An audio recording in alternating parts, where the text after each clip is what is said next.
Hallelujah, hallelujah, hallelujah, hallelujah. Praise the Lord. చేతులు లేవా? Praise the lord.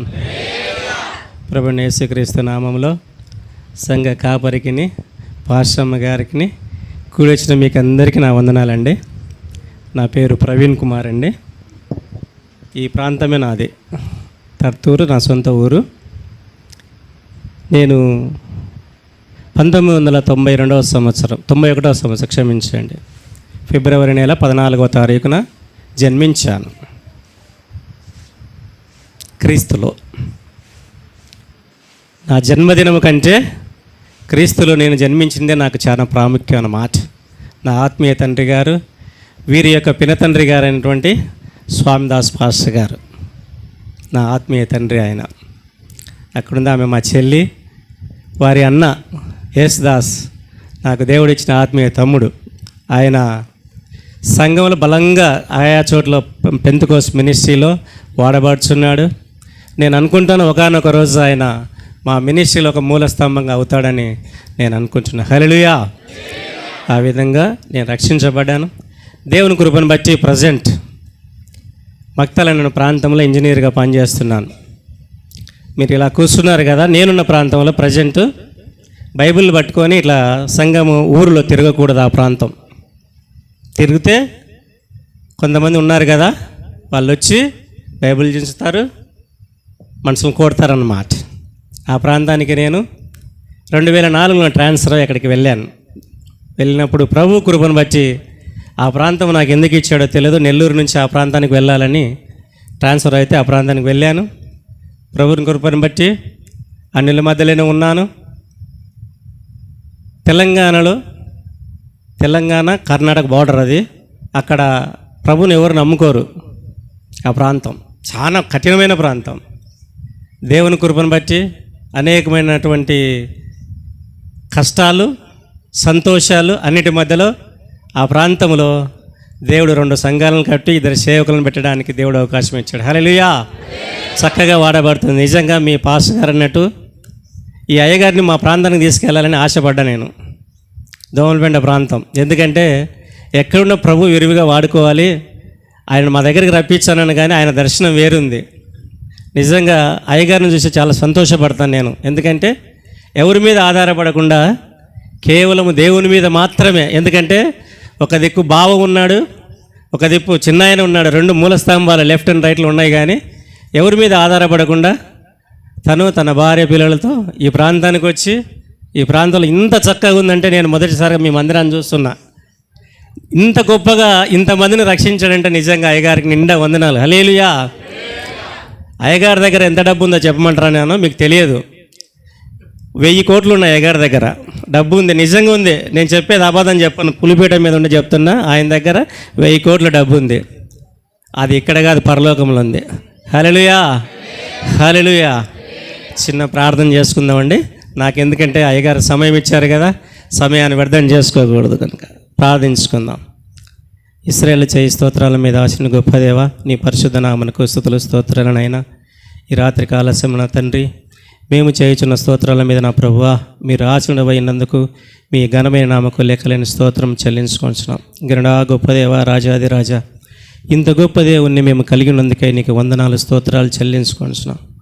మునుపు దూరైస్తున్న మమ్మల్ని మీ బిడ్డలుగా మీ సొత్తుగా చేసుకొని మిమ్మల్ని ఆరాధించే గుంపులో నన్ను ఉంచినందుకే నీకు స్తోత్రాలు తండ్రి. నాయనా, ఒట్టివాడును మట్టివాడును, ఎందుకు పనికిరని వంటి వాడను, మిమ్మల్ని మోసిన గాడిద కంటే హీనమైనటువంటి వాడను తండ్రి. అయినను సరే, నన్ను రక్షించి నీ బిడ్డల ముందు నిలబెచ్చినందుకే నీకు వందనాలు స్తోత్రాలు చెల్లించుకోండి తండ్రి. ఈ రాత్రి కాలస్యముల తండ్రి, నీ బిడ్డల చెంత తండ్రి నన్ను నిలబెచ్చావు తండ్రి. ఏమిచ్చి నీ రుణం తీర్చుకోగలను నాయన. ఇదిగో నా తండ్రి, నా హృదయపూర్వకంగా నీకు ఆరాధన మాత్రం చెల్లించుకోగలను నా తండ్రి. నైనా కొద్ది నిమిషంలో నా తండ్రి నాకు ఇచ్చినటువంటి సమయాన్ని వాడబడుకోవడానికి నా తండ్రి నీ కృప దయచేయమని వేడుకోండి. మీ ఆజ్ఞ లేకుండా, మీ సెలవు లేకుండా ఒక్కటెన్నో వ్యర్థమైన మాట నా నోటి నుంచి రాకుండా నా నోటిని మీరు బిగించమని వేడుకోండి. పరిశుద్ధాత్ముడా, నీ పరిశుద్ధ ఆత్మశక్తి నా మీద కుమ్మరించి మీరు మాత్రమే మాట్లాడండి తండ్రి. నీ బిడ్డలకు నా ముఖాన్ని కనబడకుండా తండ్రి నీ శిలువ చెంత నన్ను మరుగుపరుచుకోమని ఈ కూడిక ద్వారా ఈ రాత్రి తండ్రి మేమును తండ్రి ఆత్మీయ మేలులు పొందడానికి నీ కృప దయచేయమని మైకును మీ స్వాధీనంలో ఉంచుకోండి నాయన, పరిసరాలను మీ స్వాధీనం ఉంచుకోండి నాయన, వాతావరణాన్ని మీ స్వాధీనంలో ఉంచుకోండి నాయన, ప్రజలను అందరినీ స్వాధీనంలో ఉంచుకోండి నాయన. నైనా వారు ఏ ఆశతో వచ్చి ఉన్నారో నాకు తెలియదు తండ్రి. నేను ఏదో మాట్లాడాలని వచ్చాను నాయన, కానీ నాది ఏదో మాట్లాడించబోతున్నావు తండ్రి. అందుకే నేను అప్పగించుకుంటున్నాను నాయన. నన్ను క్షమించు నాయన. మీరే మాట్లాడండి, మీరే మాట్లాడు దేవుడు నాయన. మీరు మాట్లాడితే నేను సంతోషిస్తాను నాయన. ఎంత గొప్ప దేవుడు తండ్రి, చాలిన దేవుడు తండ్రి. మా హృదయాలను తెరువు తండ్రి. నాతో మాతో మా అందరితో మాట్లాడు నా తండ్రి. నువ్వు మాట్లాడితే మేము సంతోషిస్తాం, నువ్వు మాట్లాడితే మేము ఆనందిస్తాం.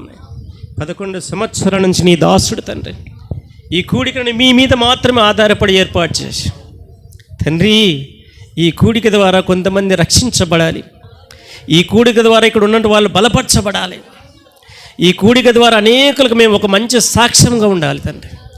దీవించమని, ఆశీర్వదించమని, ప్రతి మాటలో మీరు కనపడమని, ప్రతి మాట మీరే ఉండేటట్లుగా రూఢిపరచుమని యేసు పరిశుద్ధ నామమును బట్టి వేడుకొంటున్నాం తండ్రి.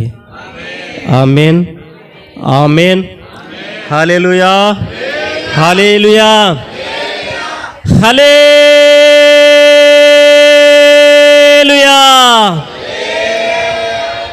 అంతేనా? ఒకసారి గట్టిగా హల్లెలూయా చెప్తామా, ప్రైజ్ లార్డ్ చెప్తామా? రెండు ఒకటేనా? హల్లెలూయా అన్న ఒకటే, ప్రైజ్ లార్డ్. మనకేందంటే నేను తెలుగు కాబట్టి మీరు ఇంగ్లీష్ బాగా మాట్లాడతారేమో, నేను హల్లెలూయా అని తెలుగులో మాట్లాడదాం. ఎంత స్వరం ఉంటే అంత ఒకసారి. రెడీ? హల్లెలూయా, హల్లెలూయా. పెంతెకోస్తు ఆరాధన. అయ్యా మీరు పెంతెకోస్తు ఆరాధన చేస్తున్నారా? మర్చిపోయారు.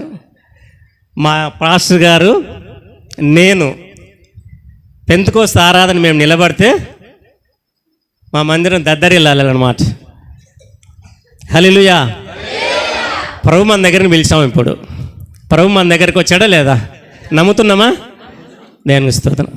కొద్ది నిమిషం అయ్యగారు నాకు 1 అవర్ టైం ఇచ్చారు, కానీ అయ్యగారు అంత వాక్య ఉపదేశకుడిని కాదు, అంత గొప్పగా చెప్పలేనేమో, వారు ఎంత గొప్పగా చెప్పలేను నేను. నాకు సమయం ఇచ్చాడు కనుక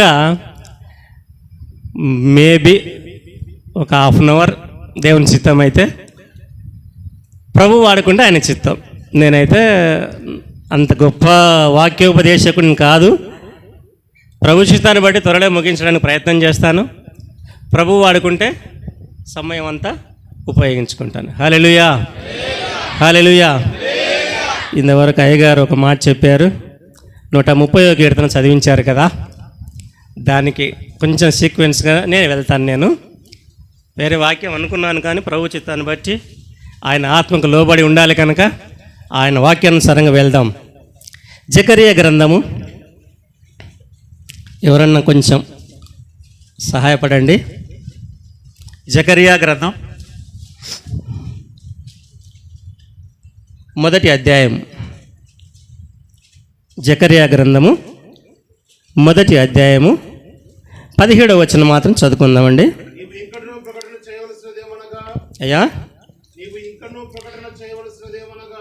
ఇంకనూ ప్రకటన చేయవలసినదేమనగా ఇక నా పట్టణములు భాగ్యముతో మరి ఎక్కువగా నింపబడును. దేవుని నామ స్తోత్రం కలుగుగాక.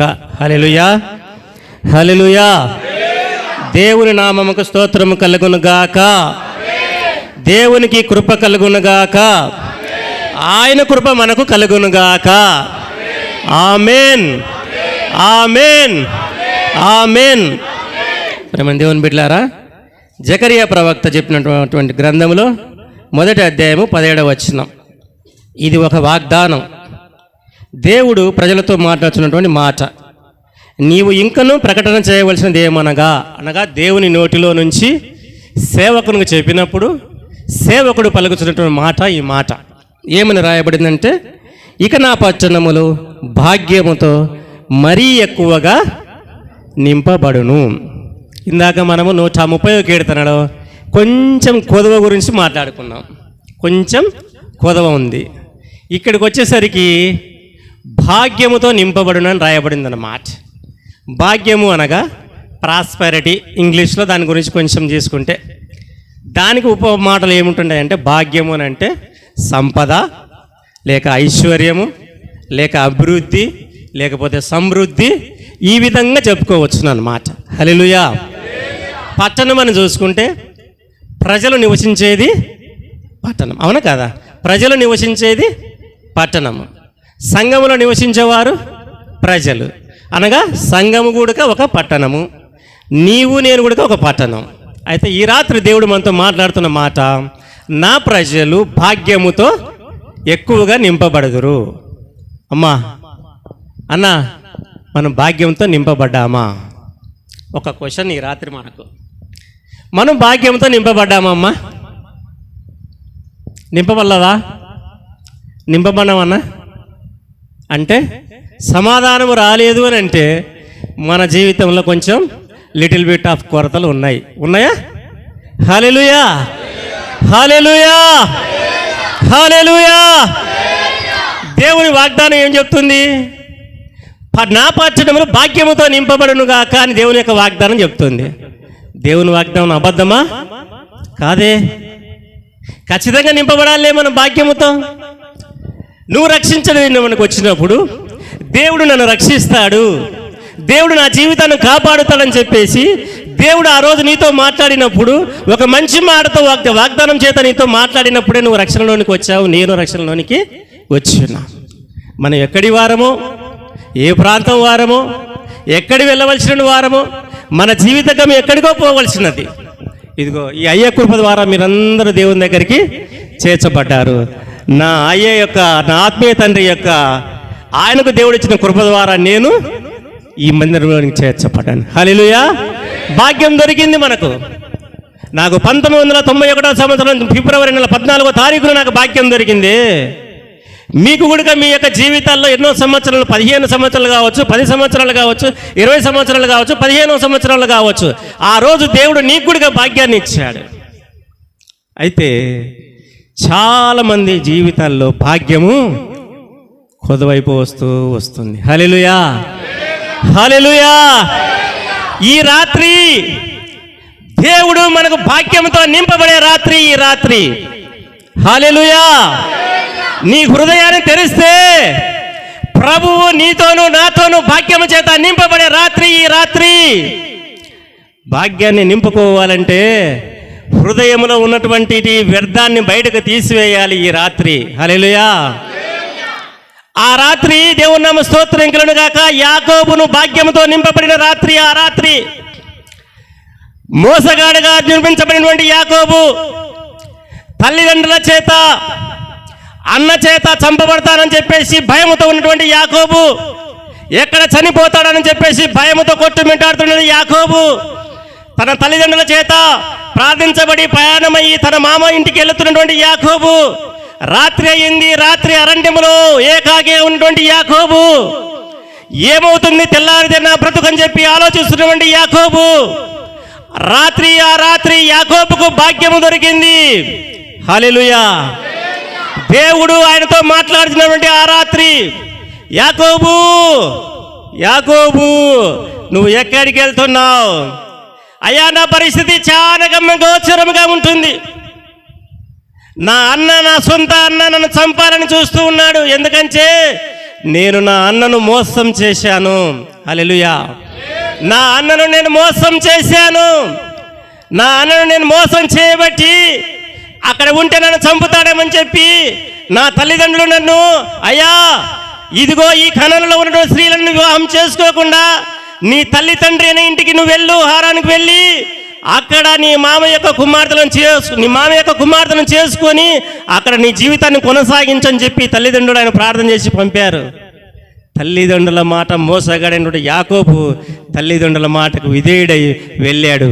అరణ్యములో యాకోబు ఏం చేయాలో అర్థం కాలేదు. అరణ్యము అనగా ప్రియమైన దేవుని బిడ్డలారా ఎలాంటి యొక్క సహాయం లేని జీవితం అని అర్థం. హల్లెలూయా. ఆ రాత్రి పడుకున్నాడు, దేవుడు ఆయనకు ఒక దర్శనం ఇచ్చాడు. ఆ దర్శనం ఇచ్చి దేవుడు ఆయనతో ఒక మంచి మాట మాట్లాడినాడు. ఏమి మాట్లాడినాడంటే ఆదికాండము 28:15 దేవుడు ఆయనతో మాట్లాడినాడు, యాకోబు ఇదిగో నేను నీతో చెప్పిన మాట, ఇదిగో నేను నీకు ఒక వాగ్దానం చేస్తున్నాను, ఆ మాటను నేను నీ ఎడల స్థిరపరుస్తానని చెప్పేసి దేవుడు యాకోబుతో చెప్పిన మాట. ఆ మాట రాత్రి ఎవరైనా తీసి ఉంటే చదవండి. దేవుని నామ స్తోత్రం కాక.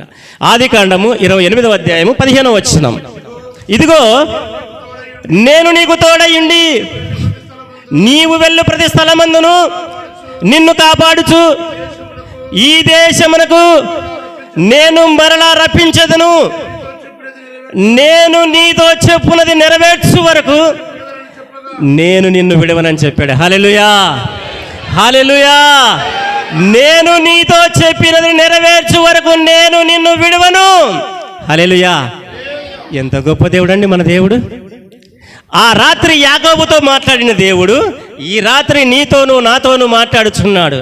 ప్రియుడా, సహోదరుడా, సహోదరి, దేవుడు నీతో చెప్పిన వాగ్దానం అది నెరవేర్చేంత వరకు ఆయన నిన్ను నన్ను విడువనని చెప్తున్నాడు. అయితే భాగ్యం లేదు. గుర్తు తెచ్చుకో, భాగ్యం కావాలి మనకు. గుర్తు తెచ్చుకోండి ఎందుకు భాగ్యం లేకుండా పోయింది మన జీవితాల్లో. ఒకసారి ఆలోచన చేసి, మన జీవితాల్లో కరువు, మన జీవితాల్లో లేమి, మన జీవితాల్లో కొదవలు, అయ్యో డబ్బు లేదని ఒక సమస్య, ఉద్యోగం లేదని ఒక సమస్య, ఆరోగ్యం లేదని ఒక సమస్య, పిల్లలు కలగలేదని ఒక సమస్య, పిల్లలకు పెళ్ళిళ్ళు కాలేదనే సమస్య, పిల్లలు సరిగా చదువుకోవట్లేదనే సమస్య, ఇదిగో తల్లిదండ్రులు వృద్ధాప్యంలో పిల్లలను సరిగా చూడట్లేదనే సమస్య. ఇలాంటి అనేకమైనటువంటి సమస్యల్లో ప్రజలందరూ నేడు దినాల్లో కొట్టుమిట్టాడుతున్నారు. అవునా కాదా? రక్షించబడిన మన జీవితాల్లో ఇలాంటివి నడుస్తున్నాయా లేదా? ఒక్కసారి మన హృదయాలను ఈరోజు పరీక్షించుకోవాల్సిన రాత్రి ఈ రాత్రి. హల్లెలూయా. యాకోబు జీవితాన్ని పరీక్షించుకొని ఆయన మార్చుకున్న రాత్రి ఆ రాత్రి మాట్లాడిన దేవుడు, యాకోబుతో మాట్లాడిన దేవుడు ఈ రాత్రి నీతోనూ నాతోనూ మనందరితోనూ మాట్లాడుచున్నాడు. హల్లెలూయా. ప్రియమైన దేవుని బిడ్డలారా, మీరు ఒకటి మర్చిపోవద్దు ఎప్పుడు, నీ గురించి, నా గురించి, మన గురించి ఒకసారి మర్చిపోవద్దు. మనం నమ్మాము, రక్షించబడి బాప్తిసం తీసుకుని బలలో పాలుపంపులు పొంది పరిశుద్ధాత్మైన జీవితం మనం జీవిస్తున్నాం కాబట్టి మనం ఒక విషయాన్ని మర్చిపోకూడదు. ఆ విషయం ఏమిటంటే మన గురించి సాతాను సాక్ష్యం చెప్పాలి. ఆ విషయం మర్చిపోవద్దు. హల్లెలూయా. ఇదేంటి బ్రదర్ కొత్తగా చెప్తున్నారు? కొత్త వాక్యమా? నో, బైబిల్లో ఉండేది నేను చెప్తున్నా. నీ గురించి, నా గురించి సాతాను సాక్ష్యం చెప్పాలి. అయ్యా ఒక్కసారి నువ్వు అతను నాకు వదులు, నేను అతను చూసుకుంటా. ఎందుకంటే ఈ ప్రపంచంలో నేను అటు ఇటు అంతా తిరిగి వచ్చా. చాలా మంది జీవితాలు నాకు అనుకూలంగా ఉన్నాయి. కానీ ఈ యోబు ఉన్నాడే, ఈ యోబు దగ్గరికి పోయాను, ట్రై చేశా. ఆయన చుట్టూ ఏముందమ్మా? ఏ యుబు చుట్టూ కంచె వేసిన దేవుడు నీ చుట్టూ, నా చుట్టూ కూడా కంచె వేసి ఉన్నాడు. హల్లెలూయా. నమ్ముతారా? ఇది నమ్మే వాక్యమేనా? యోబు గ్రంథం 1వ అధ్యాయం 10వ వచనంలో చూసినట్లే, చదవవలసిన అవసరం లేదు. అక్కడ మీరు ఇంటికి వెళ్ళి నేను చెప్పిన మాట మీరు పరిశీలించండి. యోబు చుట్టూ, ఆయన కుటుంబం చుట్టూ ఈ దేవుడు ఏం వేశాడమ్మా? కంచె వేశాడా లేదా? యోబు నమ్మకంగా జీవిస్తున్నాడా లేదా? అయితే నీవు, నేను, మనందరం నమ్మకంగా జీవిస్తున్నామా లేదా? ఆ శబ్దం లేదు మీ కాడ. జీవిస్తా లేదా? నమ్మకంగా జీవిస్తున్నామా లేదా? మరి మన చుట్టూ కంచె ఉందా లేదా? నేను రోజు ప్రార్థన చేసుకుంటానండి. ప్రభు నాకు డ్యూటీలో ఒక డ్రైవరు, ఒక అసిస్టెంటు, నా కింద ఒక 5-6 మంది ఇంజనీర్లు ఉంటారు. డ్యూటీ వరకే నేను కారు వాడతా. నాకు సొంత కారు ఒకటి ఉంటుంది. ఆ డ్యూటీ దిగుతానంటే డ్రైవర్ని పక్కన పెడతా, ఇంటికి పోనా అని చెప్తా. అని అంటాడు, లేదు సార్ నేను కర్నూలుకి వచ్చి డ్రాప్ చేస్తా అని అంటాడు. వద్దు బ్రదర్, డ్యూటీ వరకు నాకు నువ్వు హెల్ప్. ఆ డ్యూటీ టైం అయిపోయిందా, నా టైం, నేను వెళ్తా అని ప్రార్థన చేసుకుని కారు ఎక్కుతా. అది ఎంత అలిసిపోయి ఉన్నా కూడా రాత్రి 9 కానీ 10 కానీ అలిసిపోయినా కూడా 150 కిలోమీటర్లు నాకు డ్యూటీ నుంచి ఇంటికి సింగిల్గా డ్రైవింగ్ చేసుకుంటా వస్తాడు. ఒకటే గుర్తు, ఒకటే నమ్మకం, నా చుట్టూ ఉందా లేదా? కంచె ఉంది. మన చుట్టూ కంచె ఉందా లేదా? ఈ ప్రధాన సూత్రాన్ని మర్చిపోకండి మీరు. నా చుట్టూ కంచె వేయబడింది, నా బిడ్డల చుట్టూ కంచె వేయబడింది. నాకు 2 పిల్లలండి, నా సాక్ష్యంలో చెప్తున్నాను. నాకు భార్య, 2 పిల్లలు. దేవుడు నా విషయంలో తన వాగ్దానం నెరవేర్చి యెహోషువ 24:15 చెప్పినట్టు, మీరు ఎవరిని సేవించినను సేవించకపోయినను నేను నా ఇంటి వారును యెహోవాను సేవించాను. నా బిడ్డ రక్షించబడ్డది, 24 సంవత్సరాలు ఉంది, ఇప్పుడు ఎంఎస్సీ చదువుతుంది. నా కుమారుడు రక్షించబడ్డాడు, 21 సంవత్సరాలు ఎంటెక్ చదువుతున్నాడు. మేము ప్రతి నెల మేము 4 కలిసి మందిరంలో దేవుని సేవకుని చేత బల్లలో, దేంట్లోమ్మా బల్లలో పాల్గొనుకుంటాం. హల్లెలూయా. ఇంతకన్నా గొప్ప ఆదరణ ఏమైనా ఉంటుందా? నన్ను మా ఫ్రెండ్స్ అందరూ అడుగుతాడు. నాకంటే మా ఫ్రెండ్స్ అందరూ చాలా మంచి స్థితిలోనే ఉంటారు. దేవుని కృపను బట్టి ఈ పెన్ను కొంచెం అపవిత్రం చేసి ఒక సంతకం ఇట్లా నా సంతకం కొన్ని అపవిత్రం చేస్తే కొంచెమే, ఎక్కువ కూడా అవసరం ఉండదు. ఎవరి నిర్ణయం కూడా చేయాల్సిన అవసరం లేదు. కొన్ని సంపాదించవచ్చు, ఎంతన్నా సంపాదించవచ్చు. కానీ ఇదిగో ఈయన చూస్తాడా చూడడా?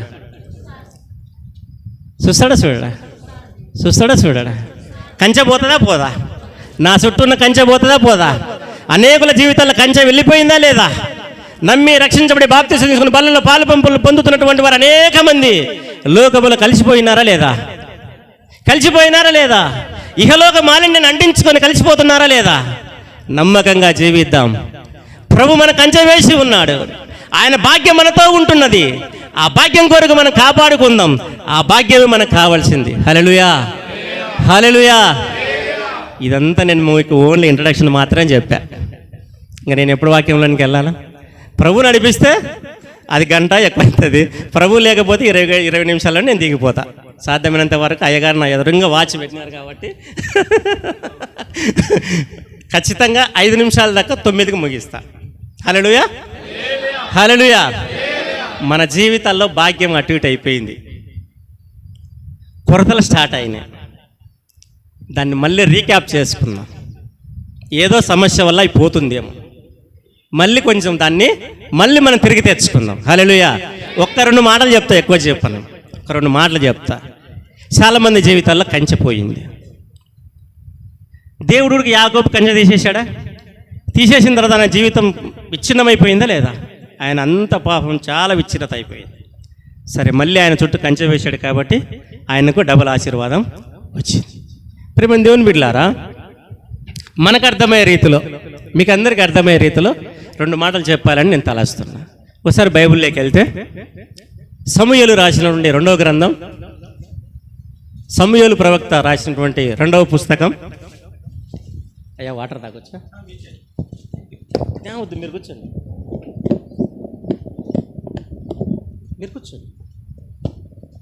21వ అధ్యాయం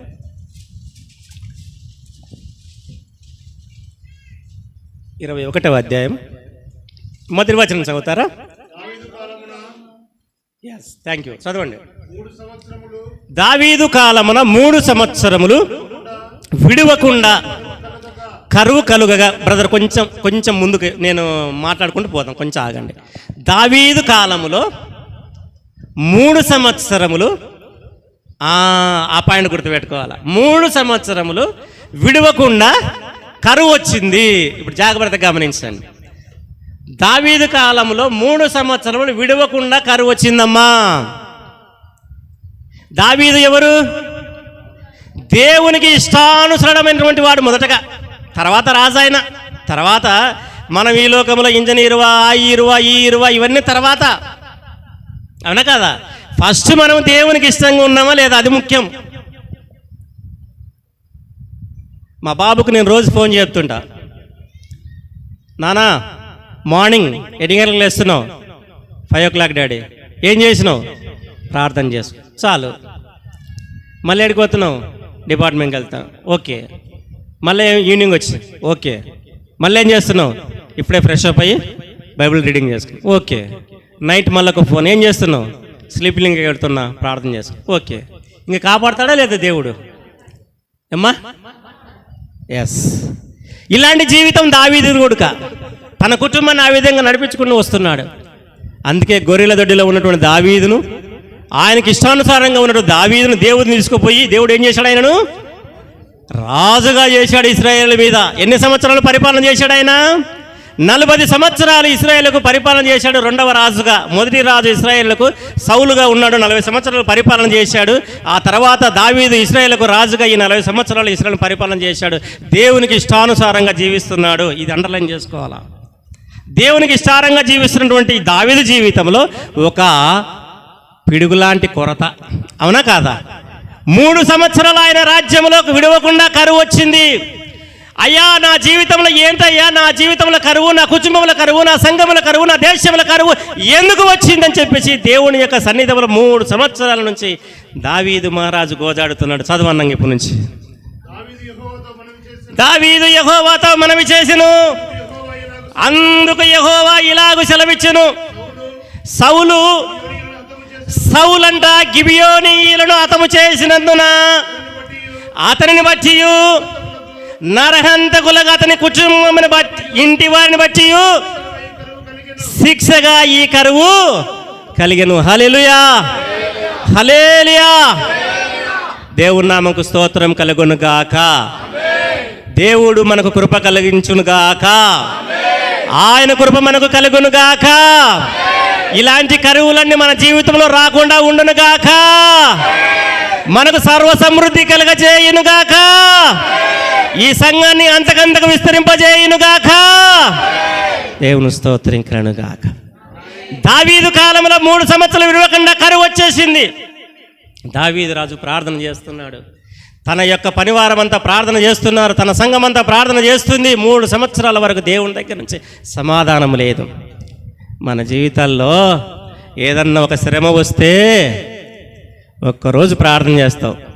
ఫస్ట్ ప్రార్థన చేయం, ముందు అయ్యగారికి ఫోన్ చేస్తాం. అయ్యా నాకు ఫలానా సమస్య వచ్చింది, నా సమస్య కొరకు ప్రార్థన చేయని నువ్వు ఫస్ట్ అయ్యగారికి ఫోన్ వస్తుంది.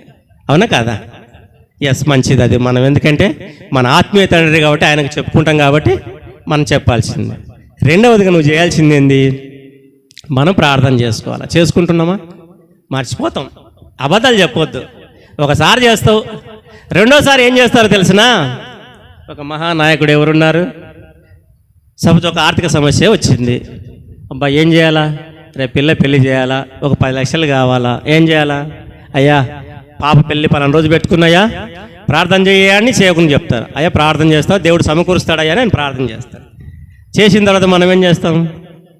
సరే బ్రదర్ బాగున్నాడు, తెల్లబట్టలు వేసుకున్నాడు, మన సహోదరుడే కదా, బ్రదర్ అడ్జస్ట్ కావాల్సిన అమౌంట్ అడ్జస్ట్ కాలేదు, ఓ 10 లక్షలు 5 లక్షలు సర్దు. మనుషుల దగ్గరికి వెళ్తామా వెళ్ళమా?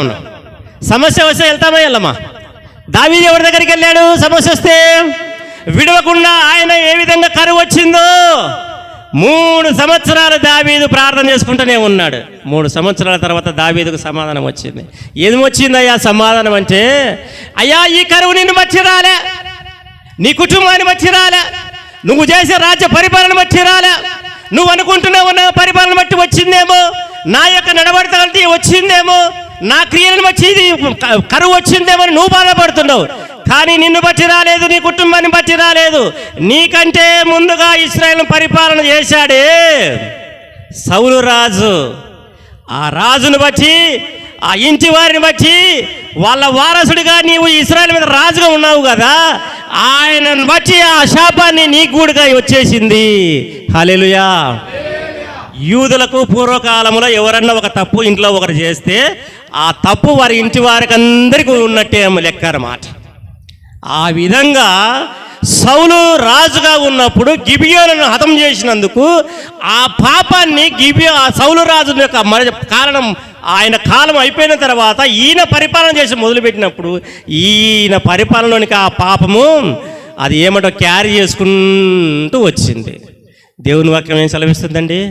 తల్లిదండ్రుల దోషము చెప్పాలా?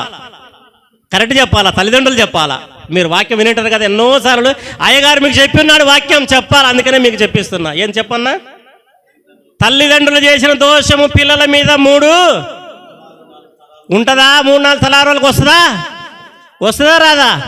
అయితే తల్లిదండ్రులుగా ఉన్న నీవు నేను మన ప్రవర్తన ఎలా ఉందో ఈసారి ఆలోచన చేసుకుందాం. హల్లెలూయా. నా బిడ్డలకు నేను ఏ విధంగా ప్రవర్తన నేను కలిగి ఉంటానో అదే నా బిడ్డలు నేర్చుకుంటారా నేర్చుకోరా? అమ్మా, నేర్చుకుంటారా నేర్చుకోరా? నేను బజార్లో తిరిగితే నా కుమారుడు పెద్దగా అయిన తర్వాత ఓహో ఇలా తిరగాలనేమో అని తిరుగుతాడు. నేను బైబిల్ పట్టుకొని డ్యూటీ నుంచి ఇంటికి వచ్చిన తర్వాత బైబిల్ పట్టుకొని ప్రార్థన నుంచి మోకరిస్తే వాడు మోకరిస్తాడు.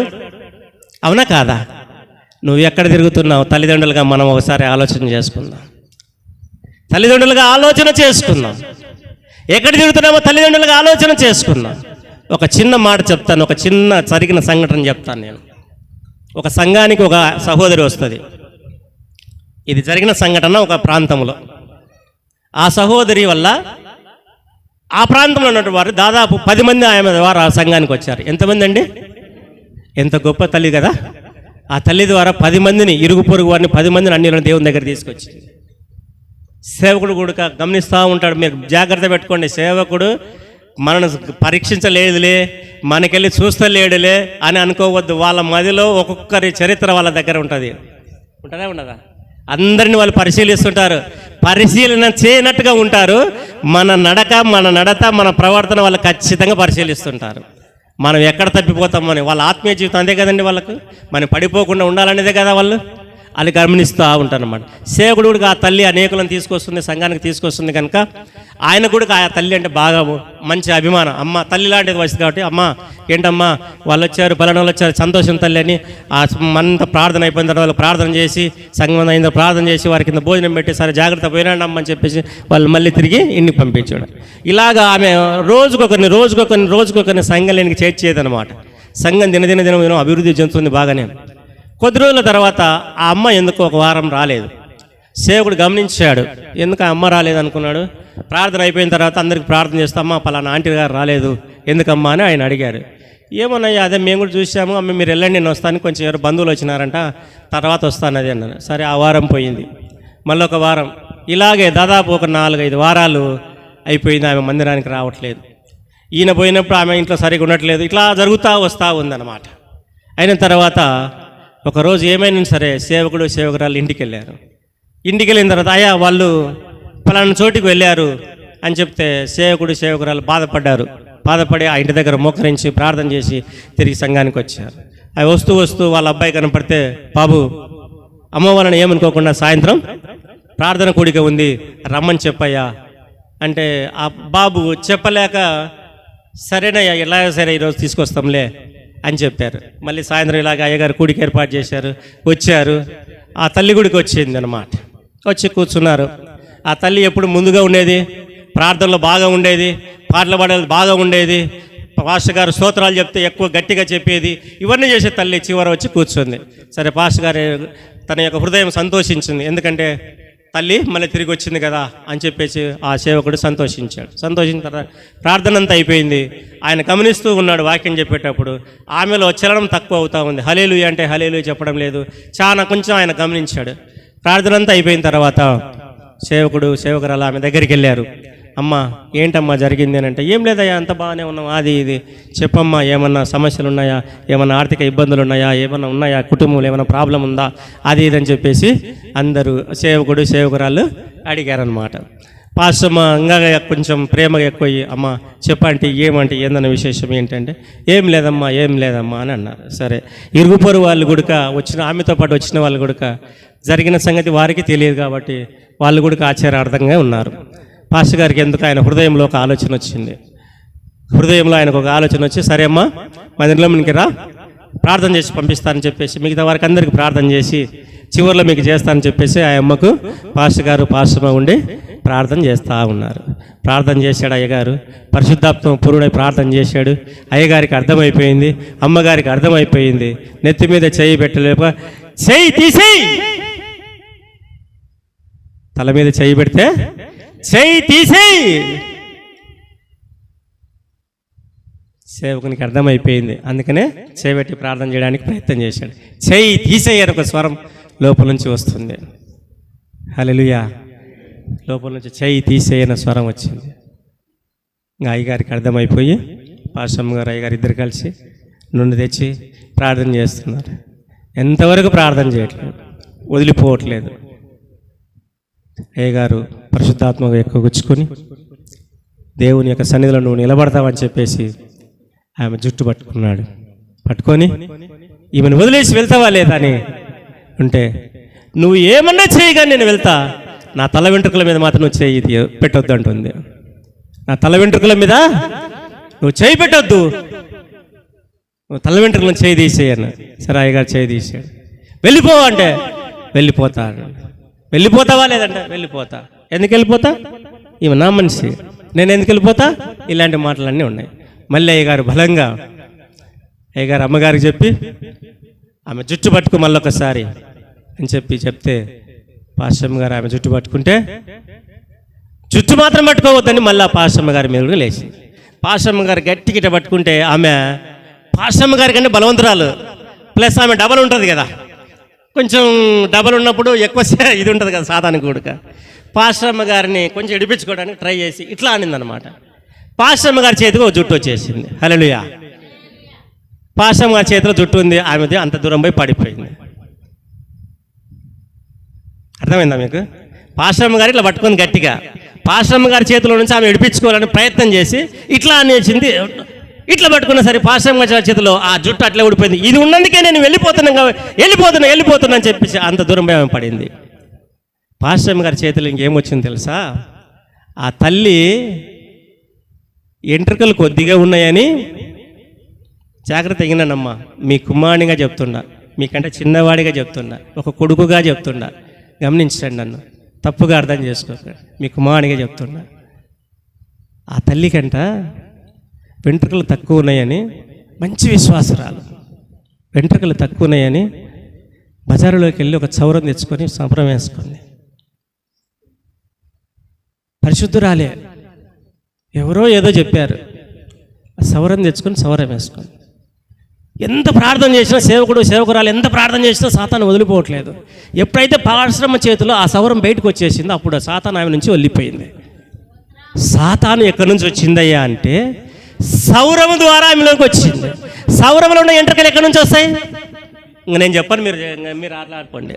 ఇంకా నేను చెప్పను, ఇంకా మీరు ఆలోచన చేయాలి. అక్క, అమ్మ, అర్థమైందా? అది ఎక్కడి నుంచి వచ్చిన సౌరం ఎంట్రుకలు? ఎవరు తీసేసిన ఎంట్రుకలు? ఏ ప్రాంతంలో తీసేసినట్టు ఎవరెవరో తీసుకొని వచ్చి ఎవరెవరో ఏమో చేసి ఏ పాపాలు చేసింటే ఏం చేసింటే అవి వచ్చి అవన్నీ చేసుకొని ఏడికి వచ్చినాయి? అవన్నీ పరిశుద్ధుల ఇంట్లో దూరినాయా లేదా? పరిశుద్ధురాలు ఇంట్లో దేరినదా లేదా? ఆమెకు ఎంట్రుకలు తక్కువ ఉందని ఎవరో సలహా ఇస్తే వారి మాటలు విని బజారుకి వెళ్ళి సౌరం తెచ్చుకొని ఎవరెవరో వారిని ఎంట్రుకలు, వారు ఎక్కడెక్కడో చెల్లించిన ఎంట్రుకలు తీసుకొని వచ్చి పాప సహితమైన ఆ ఎంట్రుకలు తీసుకొని వచ్చి ఈ తల్లి జొరిలో పెట్టుకుంటే అక్కడున్న ఏదో సాతాను వచ్చి ఈమెలో దూరి దేవునికి దూరమైంది. హల్లెలూయా. నువ్వు బట్టలు కొన్నా, సహోదరులారా, మనం బయట బట్టలు కొన్నా, బయటలో కందిపప్పు కొన్నా, బయటలో ఉప్పు కొన్నా, అర్థమవుతుందా? బయట పప్పు కొన్నా, నీ ఇంటిలోకి వస్తే నీ ఇంటిలోకి వచ్చేటప్పుడు దేవుని ఆశీర్వాదం చేత నీ ఇంటిలోకి తీసుకుపోవాలి నువ్వు. హల్లెలూయా, హల్లెలూయా. ఎందుకంటే నీ దగ్గర కంచె ఉంది. ఆ కంచెలోనికి ఒకసారి సాతానుకు అవకాశం ఇస్తే ఆ కంచెను పటాపంచలు చేస్తుంది సాతాను. హల్లెలూయా. ఆ తల్లి సాక్ష్యాన్ని పాడు చేసిందా లేదా? సాతాను చేసిందా లేదా? ఏం కాదా, ఇది ఒక రింగు, మంచి రింగు, బజార్లో బాగుంది, పెట్టుకోమ్మా అని పెట్టేస్తారు ఒక తల్లికి రింగు. ఏమి కాదు, ఈ జుట్టు ముడేసుకోవడానికి ఈ రబ్బర్ బ్యాండ్ పెట్టుకొని ముడేస్తారు కొంతమంది. నువ్వు కొన్నది పవిత్రంగా చేసుకోవడానికి ప్రార్థన చేసుకుని పవిత్రం చేసుకుంటున్నావో లేదో ఒకసారి ఆలోచన చేసుకో. ప్రేమ దేవుని బిడ్డలారా, పాపం ఆ విధంగా ప్రవేశిస్తుంది. ముందుకెళ్ళడం దేవుని నామ స్తోత్రం కలనగా సమయం చాలా పరిగెత్తా ఉంది. సౌలు గిబియోనీలను హతం చేసినందువలన అతను నరహంతకుడని తన కుటుంబాన్ని బట్టి మీకు శాపం వచ్చిందని చెప్పేసి దావీదు మహారాజుకు దేవుడు తెలియపరిచాడు. కొంచెం చరిత్రలోనికి వెళ్దాం. ఎందుకు సౌలు ఈ యొక్క గిబియోలను హతమార్చాల్సిన సమయం ఎందుకు వచ్చిందని అంటే, ప్రేమ దేవుని బిడ్డలారా, దేవుడు ఇశ్రాయేలును మరి ఐగుప్తు నుంచి కనానుకు తీసుకుని వస్తూ ఉన్నాడు. ఎన్ని సంవత్సరాలు నడిపించాడండి ఆ యొక్క అరణ్యములో? చెప్పాలి, కరెక్ట్ చెప్పాలా? ఏమో భయం ఎందుకమ్మా? చెప్పింది కరెక్ట్ అమ్మా, అదే చెప్తున్నా నేను. మీరు భయపడొద్దు. 40 సంవత్సరాలు ఇశ్రాయేలు అరణ్యంలో నడిపించాడు దేవుడు. 4 రోజులు చేయాల్సిన ప్రయాణం 40 ఏళ్ళు పట్టింది వాళ్ళకు. ఎందుకో తెలుసా? వారి సనుగులు గొనుగులు అన్ని మార్పించడానికి, వారిలో ఉన్న సనుగులను గొనుగులను అన్ని మార్చి వాళ్ళని పరిశుద్ధులుగా మార్చడానికి ఆయన చేసింది. తీసుకుంటూ వస్తున్నాడు. ఇశ్రాయేలును మరి ఎవరు? మోసే నడిపిస్తూ ఉన్నాడు. మోసే నాయకత్వంలో నడిపిస్తూ ఉన్నాడు. మోసే దగ్గర శిష్యరికం తీసుకున్నటువంటి ఇదిగో యెహోషువ, యెఫున్నె కుమారుడైన కాలేబు, వీళ్ళందరూ మంచి వాళ్ళు ఉన్నారు. మోసే నాయకత్వం తర్వాత యెహోషువ నాయకత్వం వచ్చింది. యెహోషువ నాయకత్వం వచ్చిన తర్వాత వారి యొక్క విధానం కొత్త పరిస్థితులు వచ్చినాయి అన్నమాట. యెహోషువ ఇంకా బలంగా నడిపిస్తున్నాడు, వాళ్ళందరినీ బలంగా నడిపించుకుంటూ పోతున్నాడు యెహోషువ. అయితే ప్రియమైన దేవుని బిడ్డలారా, ఒక్కొక్క రాజు యొక్క శత్రు దేశాలంతా సంహరించుకుంటూ వస్తున్నారు. యోర్దాను దాటారు, అదొక అద్భుతం. ఎరుకోను దాటారు, అద్భుతం. ఇదిగో వాళ్ళు ఎర్ర సముద్రాన్ని దాటారు, అదొక అద్భుతం. అదిగో ఓగు రాజును, ఏ రాజులు ఉంటే ఆ రాజులందరినీ సంహరించుకుంటా పోతున్నారు. ముందుగానే యెహోషువ పోయాడు కనాను దేశానికి, వేగుల వారిగా పోయి ఆ దేశాన్ని చూసి వచ్చాడు. ఆ దేశంలో శత్రువులు ఎవరున్నారో ఏమున్నారో అన్ని తెలుసుకొని వచ్చాడు యెహోషువ. జ్ఞానం కలిగిన వాడన్నమాట. ఆయన ఇశ్రాయేలును నడిపిస్తున్న రోజులు ఆ రోజులు అన్నమాట. ఆ రోజులలో ఒక చోట వీరందరూ ఆగిపోయారు, యెహోషువ వీరి సైన్యం అంతా. ఇంకా కొద్ది రోజులు పోతే అందరినీ ఒక 2-3 దేశాలు ఉన్నాయి, ఆ రాజ్యాలను సంహరించుకొని పోతే కనాను చేరుతారన్నమాట. అప్పుడు వారి దగ్గరలోకి వచ్చినప్పుడు ఇదిగో అక్కడ గిబియోనీయులు అనేటువంటి కొంతమంది నివాసులు ఆ ప్రాంతంలో ఉండి, ఇంకా నెక్స్ట్ మన మీదనే పడతారు ఇశ్రాయేలులు. మన మీద పడితే మనలో పెద్దోళ్ళు, చిన్నోళ్ళు, పిల్లలు ఎవరు బ్రతకరు.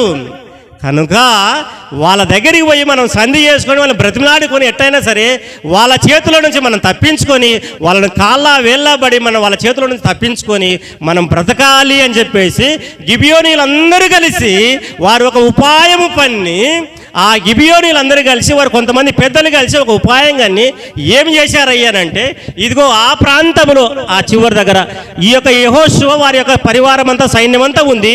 ఈ ప్రాంతం అంటే ఆ నుంచి ఈడికి 3 రోజుల ప్రయాణం అన్నమాట. 3 రోజుల ప్రయాణంలో వాళ్ళు ఈ నుంచి వచ్చి గిబియోనులను హతం చేస్తారు. అప్పుడు ఈ గిబియోనులు ఏం చేశారంటే, వీరు ఆ ఉపాయం చేసుకొని వీళ్ళందరూ కలిసి ఒక 10-15 మంది పెద్దలందరూ కలిసి ఏం చేశారంటే, మనం మరణం తప్పించుకోవాలా ఈ యొక్క ఇశ్రాయేలు చేతిలో నుంచి. కనుక మనం ఏం చేద్దామనంటే, ఇశ్రాయేలు దగ్గరికి వెళ్ళి సమాధాన పడదాము. మనం శత్రువులను తెలిస్తే వాళ్ళు ఖచ్చితంగా మనల్ని అక్కడే చంపుతారు. కనుక మనం శత్రువులను తెలియకుండా ఏం చేయాలి అని ఒక సమాధానంగా పోవాలంటే ఏం చేయాలి? ఉపాయం మన్నారు కొంతమంది. ఏం ఉపాయం మన్నారు? అయ్యా మనం ఎలా ఉండాలంటే, రొట్టెలు చేయండి. రొట్టెలు చేయించుకున్నారు. ఆ రొట్టెలన్నీ చించి పడేశారు, అంటే ఒట్టి రొట్టెలు చేసినారు. దానిలో ఈ ఎండిపోయిన ద్రాక్ష పళ్ళు, అవి పండ్లు కొన్ని చేశారు. బాగా ఎండిపోయినట్టు తీసుకున్నారు. బాగా పాత అయిన చెట్లు, తెల్ల చెట్లు కాకుండా అయ్యగారు లెక్క పాత చెట్లు, చినిగిపోయిన చెట్లు వేసుకున్నారు. అందరు మాసిపోయిన అనమాట. ఒక 10 రోజులు ప్రయాణం చేస్తే మాసిపోతే ఎట్లా చెట్లు ఉంటాయో అట్లాంటి చెట్లు. మరి ప్రయాణం చేసినప్పుడు చెప్పులు లేకపోతాయి కదా, పాత చెప్పులు ఉంటాయో అలాంటి చెప్పులు. ఈ ద్రాక్ష రసం మోసుకోవడానికి తిత్తులు ఉంటాయి కదా, అవి పాతమైనటువంటి ఇవన్నీ ఒక యాక్షన్ చేసుకొని అవన్నీ తయారు చేసుకుని వాళ్ళు ఆ యొక్క యెహోషువ ఉన్న ప్రాంతానికి వెళ్ళారు వీళ్ళనమాట. వెళ్ళి మీరు ఎవరు అని చెప్పేసి యెహోషువ దగ్గర ఉన్నటువంటి పెద్దలు వాళ్ళు అడిగితే, అయ్యా మేము మీ వాళ్ళమే. వాళ్ళు చెప్పిన మాట, మేము మీ వారిమే, మేము చాలా దూర ప్రాంతం నుంచి వచ్చాం. దేవుడు మీకు ఏ విధమైన మంచి కార్యాలు చేసుకుంటూ వస్తున్నాడో మీ ప్రయాణాలు మేము అవన్నీ విన్నాం. యోర్దాను మీరు దాటింది మేము విన్నాం, ఎర్ర సముద్రం దాటింది విన్నాం. ఇదిగో పలానా రాజుకు దేవుడు మీ ఏం చేశాడో అవన్నీ మేము చూసుకుంటూ వచ్చాం. అయితే ఇవన్నీ చూసుకుంటూ వచ్చినందుకు మీరు మావారే కనుక మిమ్మల్ని చూసి మర్యాదగా చేసుకొని మీతో మంచిగా మీతో సమాధానం పడి మేము సెలవు పుచ్చుకొని పోవాలి అని చెప్పేసి దూర ప్రాంతం నుంచి, ఎక్కడి నుంచమ్మా? చాలా దూర ప్రాంతం నుంచి వచ్చాం మేము దూర ప్రాంతం నుంచి వచ్చినప్పుడు ఇదిగో మా చెప్పులన్నీ చూడయ్యా తెగిపోయినాయి, మేము వేసుకున్న బట్టలు మాసిపోయినాయి, మేము స్నానాలు లేవు ఏమి లేవు, మా బట్టలన్నీ మాసిపోయినాం. మేము తెచ్చుకున్న రొట్టెలు కూడా మేము అప్పుడైతే కొత్తగా అప్పుడప్పుడు చేసి రొట్టెలు కట్టారు వాళ్ళు. ఇప్పుడు రొట్టెలన్నీ ఎండిపోయినాయి. మేము మంచి ఫలాలు తీసుకొని వచ్చాము, ఆ ద్రాక్ష పళ్ళన్నీ ఎండిపోయినాయి. మా పరిస్థితి చాలా దూరం నుంచి వచ్చిన వాళ్ళం, కాకపోతే మేము మీ వాళ్ళమే, మీతో సమాధానం పడి పోదామని చెప్పేసి వచ్చామని చెప్పి ఆ యొక్క యెహోషువతో వారి పనివారంతా అంతా చెప్పారనమాట. చెప్పిన తర్వాత వాళ్ళు కూడా నమ్మారు. ఇప్పుడు నేను మంచివాడినయ్యా అని చెప్పుకొని మీ పాస్ గారి దగ్గరికి వచ్చే వాక్యం చెప్తానని, ఆయన కూడా ఏం చేస్తాడు, ఏదో బ్రదర్ కదా రండి అని పిలిచాడు నన్ను, వాక్యం చెప్తాడు. కానీ నా యొక్క స్థితిగతులు ఎవరికి తెలుస్తుంది? లోపల నా అంతరంగం నాకు తెలుస్తుంది, యేసయ్యకి తెలుస్తుంది. అవునా కాదా? యేసయ్యకి తెలుస్తుంది, నాకు కూడా తెలుస్తుంది నేను ఎట్టున్నానో ఏమో. వాళ్ళు మాయోపని చేసి వాళ్ళ దగ్గరికి వస్తే వీళ్ళందరూ కలిసి ఇశ్రాయేలు కూడా కలిసి సరే సమాధాన పడ్డారు. వాళ్ళు తెచ్చిన దాంట్లో వీళ్ళు తిన్నారు. తిన్న తర్వాత వీళ్ళు సమాధానపడి ఇంకా మీరు వెళ్ళండి అని చెప్పారు. వారు వెళ్ళిన తర్వాత 3 రోజుల తర్వాత వీళ్ళు బయలుదేరి 3 రోజుల తర్వాత వీళ్ళున్న ప్రాంతానికి వచ్చారు. 3 రోజుల ప్రయాణంలో వాళ్ళు ప్రయాణమై యెహోషువ తన పరివారంతో ప్రయాణమై ఈ గిబియోనీయులు ఉన్నటువంటి ప్రాంతానికి వచ్చారు. అప్పుడు చూస్తే వాళ్ళు వీటితో సంధి చేసుకున్నటువంటి గిబియోనీయులు ఆశ్చర్యపోయి మీరు మాతో చేసిన పని ఏమిటి, మీరు తప్పు చేశారంటే, అయ్యా యెహోవా దేవుడు మీ ఎడల చేసిన గొప్ప కార్యాన్ని మేము చూసాం, మా గుండెలు అదిరిపోయాయ్యా, మేము మరణం తప్పించుకోవడానికి మేము మాయోపాయం చేశాం, దయతో మమ్మల్ని క్షమించండి అని చెప్పి ఆ యొక్క యెహోషువతో వారు బతిమలాడతారన్నమాట. అయితే యెహోషువ ఆ రోజు వాళ్ళతో ప్రమాణం చేసి ఉంటాడు, సమాధానంగా మీరు వెళ్ళండి మీకేం కాదని యెహోషువ ప్రమాణం చేసి ఉంటాడు. ప్రమాణం చేసిన యెహోషువ మాట తప్పకూడదు కాబట్టి, సరే మీరు చేసిన పనికి నేను మిమ్మల్ని చంపాలి, కానీ నేను మీతో నిబంధన చేసి ఉన్నాను కనుక నేను మిమ్మల్ని ఏమనను, కానీ మీకు ఒక శిక్ష విధిస్తున్నాను. ఏమిటి ఆ శిక్ష అంటే, దేవుని యొక్క మందసము దగ్గర ఇక్కడ బలిపీఠం వెలగాలి కాబట్టి ప్రతిరోజు ఈ బలిపీఠానికి కావాల్సిన కట్టెలు మీరే నరుక్కొని తీసుకొని వచ్చి ఈ బలిపీఠంలో కట్టెలు నేర్పాలా. అలాగే ప్రతిరోజు మీరు నీళ్లు మోసుకొని వచ్చి ఈ బలిపీఠానికి మీరు నీళ్లు పోయాలా. ఇది మీ బాధ్యత, మీరు తరతరాలంతా ఇలాగే చెయ్యాలని చెప్పేసి యెహోషువ గిబియోనులకు చేసినటువంటి శాపము అదనమాట. అయితే ప్రియమైన దేవుని బిడ్డలారా, అయితే వీళ్ళకు యెహోషువ తర్వాత న్యాయాధిపతులు వచ్చారు, ప్రవక్తలు వచ్చారు, ఆ తర్వాత రాజులు వచ్చారు కదా. మొదటి రాజు సౌలు వచ్చిన తర్వాత సౌలు అయిన రాజు ప్రజల మీద తన యొక్క పరివారం మీద ప్రేమ కలిగిన వాడై ఈ గిబియోనులు మన మధ్య ఉండడం ఏంటి, వీరు అంటరాని వాళ్ళగా ఉండాల్సిన వాడు వీడు మన మధ్యలో ఉంటున్నారు వీళ్ళు ఏంటి అని చెప్పేసి గిబియోనులందరినీ హతం చేస్తాడు. ఆ పాపము ఇప్పుడు ఎవరికి వచ్చింది? దావీదు రాజులకు వచ్చింది. ప్రేమ దేవుని బిడ్డలారా, నేను చెప్పిన సంగతులన్నీ యెహోషువ గ్రంథము 9వ అధ్యాయంలో రాయబడి ఉంటాయి అన్నమాట. వారి ఎడల చేసినటువంటి కార్యం తెలుసా, గిబియోనులకు చేసినటువంటి ఆ కార్యము ఇప్పుడు దావీదు మహారాజుకు చుట్టుకొని ఉంది. అందుకే దావీదు జీవితంలో కొరత ఏడుపండి. ప్రేమ దేవుని బిడ్డలారా, మన జీవితంలో కూడా తెలుసో తెలియకో ఎవరి ఎడలన్నా ఏ విధంగా ప్రవర్తిస్తున్నామో ఒకసారి ఆలోచన చేసుకోండి. మన జీవితంలో కూడా కొరతలు వస్తున్నాయి, ఎందుకు కొరతలు వస్తున్నాయి ఒకసారి ఆలోచన చేసుకోండి. దేవుని వాగ్దానం సెలవిస్తూ ఉంది. ఏమని సెలవిస్తూ ఉంది దేవుని యొక్క వాగ్దానం? సమస్త జనుల కంటే నిన్ను ఎక్కువగా ఆశీర్వదిస్తారని దేవుని యొక్క వాక్యం సెలవిస్తుంది. ఏమి మనం ఎక్కువగా ఎందుకు ఆశీర్వించలేకపోతున్నాం? మన కుటుంబాలు ఎందుకు ఆశీర్వదించలేకపోతున్నాం? మనలో ఏదో లోపం ఉంది. ఆ లోపాన్ని ఈ రాత్రి సరి చేసుకోవచ్చిన రాత్రి ఈ రాత్రి. యాకోబు సరి చేసుకున్నాడు ఆ రాత్రి, అతను గొప్పవాడైపోయాడు. నీవు నేను సరి చేసుకుంటే ఈ రాత్రి మనము గొప్పవాళ్ళం అయిపోతాం. ప్రేమ దేవుని బిడ్డలారా, ఒకసారి ఆలోచన చేయండి. ఎక్కడో నువ్వు తప్పిపోయి ఉన్నావు, అది ఎవరికి తెలియలేకపోతుంది, నీ మనస్సాక్షి మాత్రం తెలుస్తూ ఉంటుంది, కానీ నువ్వు దాన్ని కప్పిపుచ్చుకుంటున్నావు. ఒకసారి ఆలోచన చేసుకోండి.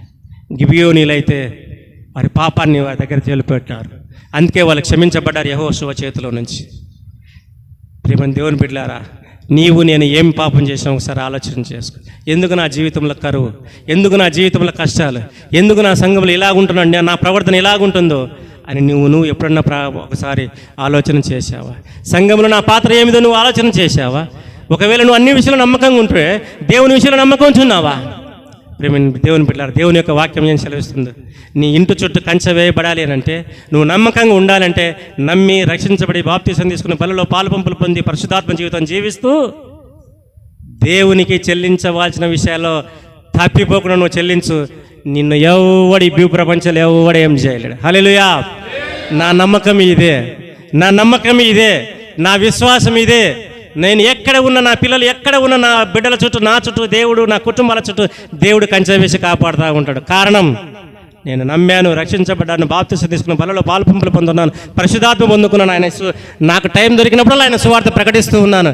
నేను ఉన్న ప్రాంతంలో కూడా దేవుడు 2 సంఘాలు నా చేత కట్టించబడ్డాడు. అది చెప్పడం గొప్ప కాదు, కానీ అది మనం చేసిన కృప, ఆయన నాకు ఇచ్చిన కృప. అది అంతే. నమ్మకత్వం, నేను ఇచ్చే దాంట్లో కూడా నమ్మకత్వం. నువ్వు దొంగవై ఉన్నావు, ఒకసారి జాగ్రత్త కాపాడుకో. దొంగ ఉంటున్నావు, జాగ్రత్త కాపాడుకో. నువ్వు అన్ని విషయంలో చక్కగా ఉన్నా కూడా సరికే, నువ్వు దేవునికి చెల్లించాల్సిన విషయంలో చెల్లించలేకపోవడం కూడా నువ్వు దొంగవే. హల్లెలూయా. నిన్ను నువ్వు పరీక్షించుకోవాల్సిన రాత్రి ఈ రాత్రి. నువ్వు అన్నిటిలో చక్కగా ఉంటే భాగ్యం నీకు కాక నాకు కాక ఎవరికి ఇస్తాడు బ్రదర్? దేవుడు. హల్లెలూయా, హల్లెలూయా. ఒక చిన్న మాట చెప్పి నేను ముగిస్తాను. దేవుడి నామ స్తోత్రం. ఇంకా 2 మాటలు అన్నాను కదా, ఒక మాట చెప్పా, 2వ మాట చదివించి వదిలేస్తా. దేవుడి నామ స్తోత్రం. కాక మత్తయి రాసిన శుభవార్త మత్తయి రాసిన శుభవార్త 10వ అధ్యాయము 5వ వచనం మాత్రం చదువుకుందాం. మత్తయి రాసిన శుభవార్త అయ్యా చదవండి. యేసు ఆ 12 మందిని పంపుచు అయ్యా చదవండి. వారిని చూచి వారికి ఆజ్ఞాపించినది ఏమనగా, ఆ. అన్యజనుల దారిలోనికి వెళ్ళకుడి, అన్యజనుల దారిలోనికి వెళ్ళకుడి, సమరయుల ఏ పట్టణములనైనను ప్రవేశింపకుడు గాని ఇశ్రాయేలు వంశంలోని ఇశ్రాయేలు వంశంలోని నశించిన గొర్రెల యొద్దకే వెళ్ళుడి. ఇక్కడ 3 మాటలు రాయబడ్డాయండి. ఒక మాట అయితే ఆశ్చర్యాన్ని కల్పిస్తుంది. సమరయుల యుద్ధకు అన్యజనుల యుద్ధకు వెళ్ళొద్దు అంటే బాగుంది. సమరయుల యుద్ధకు కూడా వెళ్ళొద్దు అన్నాడు దేవుడు. హల్లెలూయా. సమరయుల దగ్గర కూడా వెళ్ళొద్దు అన్నాడు. కానీ సమరయులు దేవుడు వారి దగ్గరికి వెళ్ళాడు కదా, వెళ్ళాడా లేదా? యాకోబు బావి దగ్గర ఒక స్త్రీని రక్షించాడా లేదా? కానీ దేవుడు ఏమంటున్నాడు శిష్యులకు? సమరయుల దగ్గరికి వెళ్ళొద్దు అన్నాడు. దేవుని బిడ్డలారా, టైం చాలా అయిపోవస్తుంది. ఒక మాట చెప్పి 5 నిమిషాల్లో నేను ముగిస్తా. ఎందుకంటే చాలా పెద్ద ప్రసంగం కానీ చేయలేను అంతేటు. ఒక 5 నిమిషాలు. ఎందుకు అని అంటే ఇది మనకు అవసరమైంది కాబట్టి చెప్తాను. సమరయులు అంటే ఎవరయ్యా అని అంటే, మీరు ఇంటికి వెళ్ళిన తర్వాత సమరయుల చరిత్ర కొంచెం చెప్తాను. మీరు ఇంటికి వెళ్ళిన తర్వాత బైబిల్ చదువుకోండి. 2వ రాజుల గ్రంథం 17వ అధ్యాయం చదవండి. తర్వాత దేవుడి నామ స్తోత్రికులను కాక ఎజ్రా 4వ అధ్యాయము, నెహెమ్యా 6వ అధ్యాయము, వాళ్ళ గురించి రాయబడి ఉంటాయి కొన్ని వచనాలు అక్కడక్కడ అన్నమాట. ఈ సమరయుల గురించి అసురు రాజు ఈ యొక్క ఇశ్రాయేలుని అందరినీ చెరపట్టుకొని పోయిన తర్వాత అక్కడ వారి ప్రాంతంలో సమరయ అని ఒక ప్రాంతంలో వీళ్ళని పెడతాడనమాట.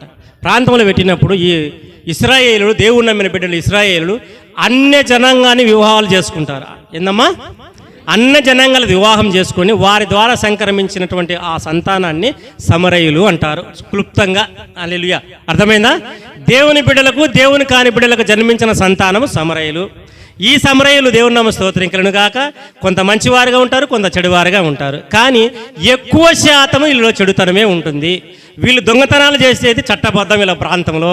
దొంగతనాలు చేసిన వాళ్ళని మంచోళ్ళు అంటారు వీళ్ళ ప్రాంతంలో. వ్యభిచారం చేసిన వాళ్ళు మంచోళ్ళు అంటారు వీళ్ళ ప్రాంతంలో. ఇంకా ఎదుటి వారిని అబద్ధం చేస్తే మంచోళ్ళు అంటారు. యూదుల దగ్గర ఎవరైనా తప్పు చేసి యూదులు వదిలివేస్తే వాళ్ళందరినీ వీళ్ళు తీసుకొని వచ్చి వీళ్ళ జనాంగా తయారు చేసుకొని వీళ్ళు ఎక్కువ గొప్ప వాళ్ళుగా కావాలని ప్రయత్నం చేసేవాళ్ళు వీళ్ళు సమరయులు. అందుకనే యాకోబు బావి దగ్గర యేసు ప్రభు వారు కూడా సమరయితి స్త్రీతో మాట్లాడుతున్నప్పుడు శిష్యులు ఏం చేశారండి?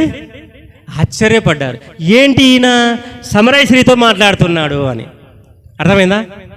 రక్షించబడిన నీవు నేను మన కుటుంబాలు ఎవరితో సంబంధ బాంధవ్యాలు కలిగి ఉంటున్నాయి? ఇది నా ప్రశ్న.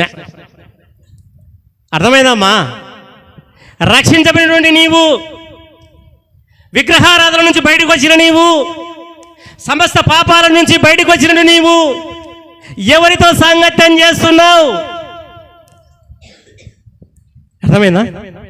ఎవరితో సాంగత్యం చేస్తున్నాం బ్రదర్? మనము మా సొంత అన్నేనా? మా సొంత అన్నే. ఆయన ఏదో చేసిండంట, నేనేం పోయి మొక్కుతానా? ఆయన ఏదో చేసినాడు కాబట్టి పోయి తినాలి అంటారా లేదా? అక్క, నా సొంత కోడ తుడబొట్టిందన్నా. మీకు విషయం తెలుసా? పిల్లలు పుడితే ఏం చేస్తామమ్మా మనం? పిల్లలు పుడితే సంవత్సరానికే 3 సంవత్సరాలకా ఉందా? చేస్తారా? అయ్యా చేస్తారు కదా? చేస్తారా లేదా? నేను మీలో ఒక సహోదరు చెప్పండి. నేను నా కొడుకు చేయలే. హల్లెలూయా, హల్లెలూయా, హల్లెలూయా. అన్నజనుల దారిలోకి మనం ఎందుకు వెళ్ళాలండి? మనం ఆ దారిలో నుంచి ఈ దారిలోకి వచ్చాం కదా. నాకెప్పుడు కుక్క గుర్తొస్తుంది. ఎందుకు గుర్తొస్తుంది? వాంతికి తెలుస్తుంది. మీరు కూడా కుక్కను గుర్తుపెట్టుకోండి ఈ రోజు నుంచి. హల్లెలూయా. దేవుడు నన్ను క్షమించను కాక అన్నందుకు ఏమనుకోకండి. మనకు ఒక సాదృశ్యం అది. దేవుడు పామును మనకు సాదృశ్యంగా చూపించాడు. జాగ్రత్త పెట్టుకోండి. కుక్కను చూసి గుర్తుపెట్టుకోవాలి. అది తన వాంతిని తానే కాతుకుతుంది. అలాంటి జీవితం మనకు వద్దని చెప్పేసి రక్షించబడి దేవుని ఎందుకు వచ్చి దేవుళ్ళ ఉంటున్నాం మనం. మళ్ళీ ఎందుకు అక్కడ చూసేది? మన బ్రతుకైనా సావైనా ఇక్కడే. హల్లెలూయా. ఇక్కడికి వచ్చారని నువ్వు వాగ్దానం చేసావా లేదా? మళ్ళీ ఎవరో నీకు ఏదో కాకెమ్మ కబురు చెప్పి మళ్ళీ నీకు ఏదో మాయమాటలు చెప్తే మళ్ళా ప్రాంతానికి వెళ్తావా? ఈరోజు తీర్మానం చేయవలసిన రాత్రి ఈ రాత్రి. హల్లెలూయా. ఈరోజు తీర్మానం చేయవలసిన రాత్రి ఈ రాత్రి. ఇవన్నీ దేవుని దగ్గర నువ్వు ఉన్నట్లయితే, దేవునితో మనం ఈ నిబంధనలు చేసుకున్నట్లయితే, దేవుని యొక్క మాట ఏం సెలవిస్తుందో తెలుసునా? 21వ కీర్తన 2వ వచనంలో, అతని మనోభిష్టము నీవు సఫలం చేయి, అతని పెదవుల నుంచి ప్రార్థన మానక నువ్వు అంగీకరించు అని చెప్పేసి కీర్తనకారుడు అంటున్నాడు. నీ మనోభిష్టం ఏమిటో దేవునికి తెలియపరచు, ఆయన నెరవేరుస్తాడు. నీ పెదవుల నుంచి ప్రార్థన వచ్చి రాకముందు ఆయన నెరవేరుస్తాడు. దావీదు మహారాజు అంటున్నాడు కదా, యెహోవా నా కాపరి, నాకు ఏమి కలగదు, పచ్చిక గల చోట్ల నేను పరుండ చేయించున్నాను, శాంతికరమైన జలమొద్దానని నడిపించుచున్నాడు. గాఢం అన్నాడా లేదా? పచ్చిక గల చోట్ల పరుండ చేయించున్నాడు. గాఢంధకారపు లోయలో నేను సంచరించిన అపాయమునకు భయపడు. నీ దుడ్డు కరయు నీ దండమును, నా శత్రువుల ఎదుట నీవు నాకు భోజనము. చిరకాలం యెహోవా మందిరములో నేను బ్రతుకు దినములన్నీయు, చిరకాలం యెహోవా మందిరములో. మరి ఎందుకండి మనం భయపడేది? రాజు ఏమైనా చిరకాలం యెహోవా మందిరంలో ఉన్నాడు? దావీదు లేడు. మీరు బాగా గమనించాలి. ఊక ఆ మాటకు అన్ని కాదు. ఎందుకు ఆయన ఆలోచన? రాజరికం చేయలేదా ఆయన 40 ఏళ్ళు? మరి చిరకాలం నేను యెహోవా మందిరంలో ఉన్నానని ఎట్లా చెప్పాడు ఆయన? నువ్వు ఏడున్నా, నువ్వు ఉద్యోగంలో ఉన్నా, నువ్వు చదువులో ఉన్నా, నువ్వు వంట చేస్తున్నా, ఇది ఇది ఇది దీన్ని ఏమంటారు? మైండ్ యెహోవా చుట్టూ తిరగాల, దేవుని చుట్టూ తిరగాల. పాషయ్య పాషమ్మ ఎప్పుడు పిలుస్తారో, వాక్యం ఎప్పుడుందో 6:30కు అన్నారు, 6:30కు నేను వెళ్ళాలా అనేటువంటి ఆలోచన. దావీదు మహారాజు యుద్ధానికి వెళ్తాడు, యుద్ధానికి వెళ్ళిన శత్రువులను సంహరిస్తుంటాడు, ఆయన చేతి రక్తం అవుతుంటుంది. ఎదుగో సమయం, దేవుని సమయం ఆసన్నమైంది. వెంటనే వచ్చేసి దేవుని సమయానికి వచ్చేసి దేవుని మందిరంలో మోకరించి ప్రార్థన చేసేవాడండి ఆయన.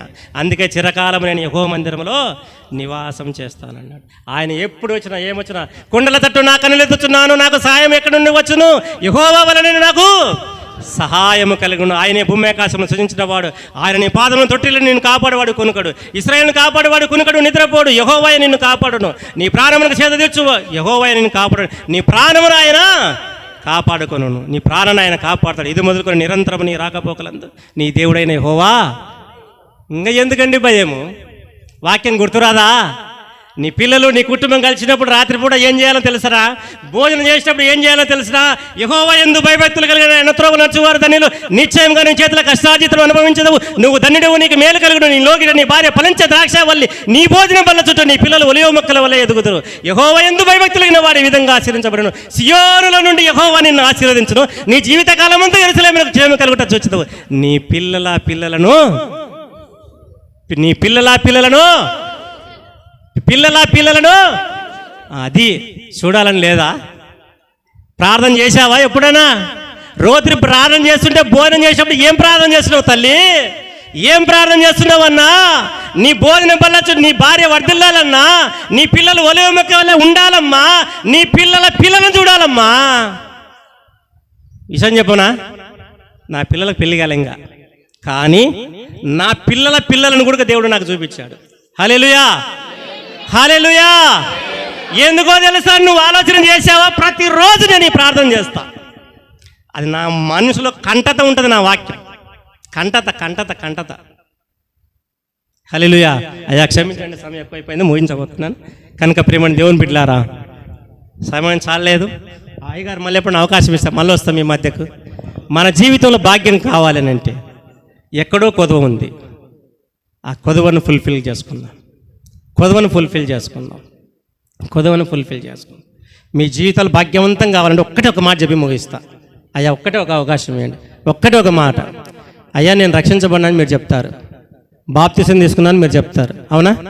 బలలో పాలు పంపులు పొందుతున్నాను మీరు చెప్తారు, అవునా? పరిశుద్ధాత్ముడు పొందుకున్నానయ్యా అని చెప్తారు, భాషలు మాట్లాడిన ఆయన్ని కూడా చెప్తారు. ఇంకొకటి చెప్పారు చాలామంది, నేను చెప్తా ఈ రాత్రి. నాన్న ఒక చిన్న పిల్లలు ముగ్గురు రండి ఇడికి, టక ఒకే 2 నిమిషాలు నాకు అవకాశం. ఒక 10 రూపాయల నోటు ఎవరి దగ్గర ఉంటే ఇవ్వండి అయ్యా, ఒక్క 10 రూపాయలు చిల్లర. ఇడికి రా నాన్న, ఒక మాట చూపిస్తే వదిలేస్తాను నేను మిమ్మల్ని. తొందర ఒక 10 రూపీస్ చేంజ్. అయ్యా ఇచ్చిన టైం నాకు అయిపోవచ్చింది. అమ్మ ఇక్కడ చూడండి, నాకెళ్ళి చూడండి, ఒకటే 1 నిమిషం అయిపోగొట్టింది నేను. ఎందుకంటే ఆయన 9 గంటలకు అయిపోవాలన్నాడు. ఇంకా 2 నిమిషాలే ఉంది నాకు. ఇంకా ఆయన దేవుని స్తోత్రం. ఎందుకో నాకు దేవుడు ఇప్పుడు చెప్పమని అడగ చెప్తున్నా. దేవుని వాక్యం ఏం చెప్పిందంటే అన్నీ చేస్తాం మనం, ఒక్క దాంట్లో కొదువు ఉంటుంది. 5,000 జీతం ఉన్నప్పుడు ఏముంటుందంటే, 5,000 జీతం అంటే 10వ భాగం ఎంతన్నా? అయ్యి వెరీ గుడ్, బాగా చెప్పింది ఎవరక్క. ఈజీగా ఇస్తాం పోయి 500 కదా, పాత నోట ఏదో పోయి తీసుకొస్తాం. 10,000 జీతం అంటే 1000 ఈజీగా ఇస్తాం, అది కూడా ఈజీ అవుతుంది. 20,000 జీతం అయితే 2 ఈజీగా, అది కూడా 50,000 జీతం అయితే కొంచెం టైట్ కానీ ఇస్తాం. 1,00,000 రూపాయల జీతం అయితే ఎంత? 10,000 ఇవ్వాలనా? వస్తుందా రాదా? వస్తుందా రాదా? ఇప్పుడు నేను చెప్పిన దానికంటే కొంచెం ఎక్కువ వస్తుంది నాకు, కానీ నా జీతాన్ని, నా దశమ భాగాన్ని ఫస్ట్ తీసి నా ఆత్మీయ తండ్రికి ఇచ్చిన తర్వాతే నేను ఇంట్లో సరుకులు కొంటా. నాకు ఆయనకు దూరం ఉందంటే అది తీసుకొని పోయి ఇంట్లో పెడతా. విషయం తెలుసా? దేవుని యొక్క వాక్యం చెప్తుంది తెలుసా? నువ్వు చేసేది కుడి చేత చేసేది ఎడమ చేతికి ఎందుకు చేయకూడదు అని చెప్పాడు. మీరు చెప్పారు కదా, చెప్పండి. దాని ఆత్మీయ అర్థం చెప్తారా? కాదు కాదు. పెళ్ళేటప్పుడు పురుషుని పక్కల స్త్రీ ఎడమ ఉంటుందా కుడి ఉంటుందా అంటే భార్యకి తెలియద్దని మీకు చెప్తున్నా చూడు. అయ్యా మళ్ళీ ఇద్దాం లేంటది భార్య. ఇప్పుడు పిల్లోనికి ఫీజు కట్టాలా, మళ్ళీ ఇద్దాంలే మన పాస్టయ్యకు. పాస్టయ్య 2 వీలర్ మీద తిరుగుతున్నాడు, పాస్టయ్య దాని మీద తిరుగుతున్నాడు, దీని మీద తిరుగుతున్నాడు, మళ్ళీ ఇద్దాంలే అంటారా అన్నారా? నాకు 1,00,000 చిల్లర వచ్చినా ఆ ఎంత వస్తుందో అదంతా తీసి అనుకూలంగా ఉన్నప్పుడు ఆయనకి ఇస్తా, అనుకూలం లేకుండా తీసుకుపోయి ఇంట్లో పెట్టి దానికి ప్రార్థన చేస్తాను. నా భార్యకి తెలియదు, నా పిల్లలకు తెలియదు, ఎవరికి తెలియదు. అది ఇంట్లో ఉంటుంది. తర్వాత ఆయనకు చేర్చేటప్పుడు చేర్చా. ఆ తర్వాతనే నా ఇంట్లోకి నేనేమని తీసుకెళ్తాను. ఇంకొక చిన్న వాక్యం చెప్తా. ఇదిగో ఇది ఎంత అండి? 10 రూపాయలు. జాగ్రత్త ఉంచండి. మీరు వేసే కానుక 10 రూపాయలే. బాగా గుర్తుపెట్టుకోండి. ఈరోజు దేవునికి ఇస్తే ఎంత అభివృద్ధో నేను చెప్పి ముగిస్తా. దేవుడు ఏం చెప్పినాడు? నువ్వు ఇచ్చేది 30 అంతలను, 60 అంతలను, 100 అంతలుగా ఆశీర్వదిస్తాను అన్నాడు. అన్నాడా లేదా? ఇదిగో నేను ఈ 10 రూపాయలు చేయబట్టి నైనా 2 చేతులు పట్టు, చేయి మీద సరే. 10 రూపాయలు నేను కానుకేసా దేవునికి. వేసానా లేదా? ప్రేమపూర్వకంగా వేసా. ఈయన 30 అంతలు. ఇప్పుడు నేను కానుక 10 రూపాయలు వేస్తా. ఇక్కడికి వచ్చిన తర్వాత నాకు ఎంత వచ్చింది? 30 అంతలు. 30 అంతలు అంటే మల్టిప్లికేషన్, నాట్ పర్సెంటేజ్. చాలామంది అనుకుంటారు 30% అనుకుంటారు. కాదు, 10 × 30 హెచ్చించాలి. 10 × 30 అంటే నాకు ఇక్కడ ఏం ఆశీర్వాదం వచ్చా? 300 వేసినా లేదా? నేను వేసింది ఎంత? నాకు ఆశీర్వాదం ఎంత వచ్చా? 300. ఈ 10 తీసుకొని చేతులు పెట్టినా, ఈ 10 తీసుకుపోయి 300 తీసుకుపోయి ఈయనకి ఇచ్చా. ఈ 2 చేతులు కింద పెట్టుకో. ఈ 300 ఉండే కదా, ఈయన 60 అంతలు. ఈ 300 పోయి ఈయన దగ్గరికి వచ్చింది. ఎంత ఇప్పుడు? 30 × 300 × 60 లెక్కేయండి ఎంత? ఏం బా ఇంగ్లీష్ బాగా చెప్తారు మీరు. 300 × 60 అమ్మా. ఎస్, ఆ తల్లి చెప్పింది. 300 × 60 30 10 రూపాయలు వేసాను కదా, 300 ఇక్కడ 30 అంతలు అంటే 30 హెచ్చింపు, నాట్ పర్సెంటేజ్, హెచ్చింపు. 10 × 30 ఎంత? 300 ఏడా? 300 పోయి 60%కి ఇచ్చాయిన 60 ఈ అదంతలకు ఆశీర్వాదం కదా. వీడికి వచ్చి ఎంత అయ్యా? 300 × 60 18,000 అయ్యా. ఇది తీసుకుపోయి ఆయనకి ఏనైనా 18,000 × అది 100% కదా. ఎంత అయ్యా? బస్ చదువు బాగా వస్తుంది మీకు అందరికీ, ఎక్కాలు బాగా వస్తుంది, అందరు ఇంజనీర్లు అవుతారు మీరు. 18,000 × 100 అమ్మా. 18,000 × 100 18 లక్షలు. మనం వేసింది ఎంత? జాగ్రత్త.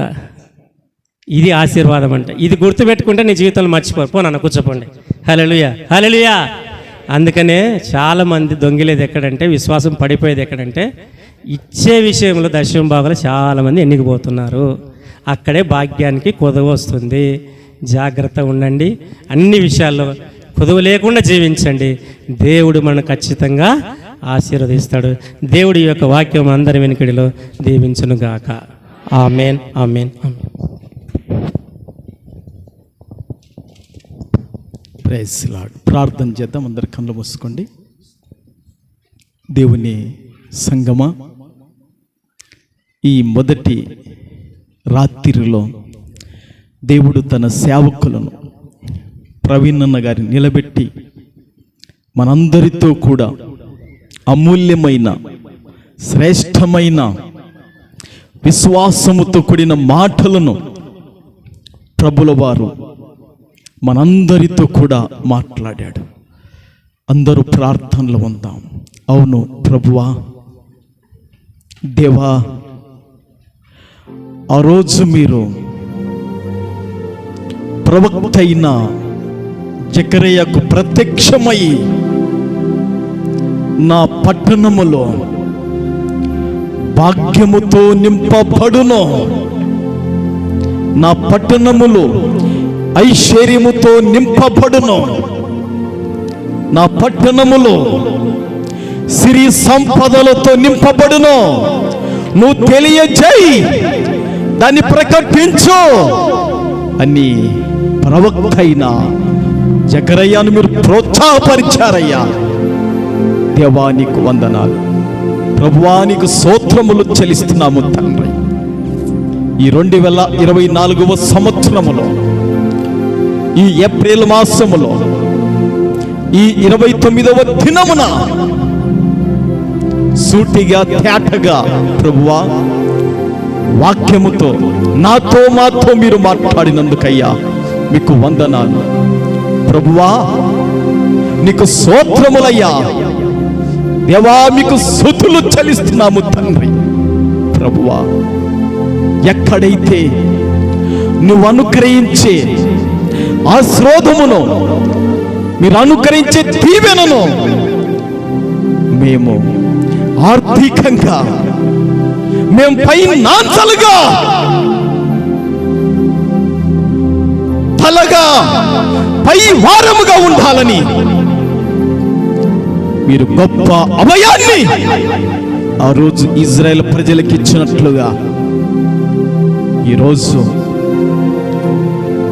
మేము ఎక్కడైతే ఆర్థిక పరముగా ఏ దారిద్రముతో కుంగిపోతున్నామో, ఎలాంటి ఆర్థిక పరిస్థితులతో నలిగిపోతున్నామో, నీవే మరల మా కుటుంబాలను భాగ్యముతో నింపువాడా, నీ వైపే మా కన్నులెత్తుచున్నాం. నీ పాదాల దగ్గర పడి ప్రార్థన చేస్తున్నాం, నిన్నే పోజాడుతున్నాం, నీ దగ్గరనే మా కన్నీళ్ళు. ప్రభువా సహాయం చేయండి. నేను ప్రార్థన చేస్తాం. దిఖా బి వరా సి ఖబా ది లిబి ఖబా ది సిబి హెనా వి ఖబా. దేవుని బిడ్డలారా, యాకోబు పశ్చాత్తాపపడి ఇశ్రాయేలుగా మార్చబడ్డాడు, ప్రభు ద్వారా ఆశీర్వదించబడ్డాడు. ఈ రాత్రి నువ్వు పశ్చాత్తాపపడే దినం, ఇది నువ్వు దిద్దుకునే దినం, ఇది నువ్వు ప్రభు వైపు మళ్ళీ సమయం. అంత మాత్రమే కాదండి, దావీదు కాలములో కరువు వచ్చేసింది, నీళ్లు కరువైపోయినాయి.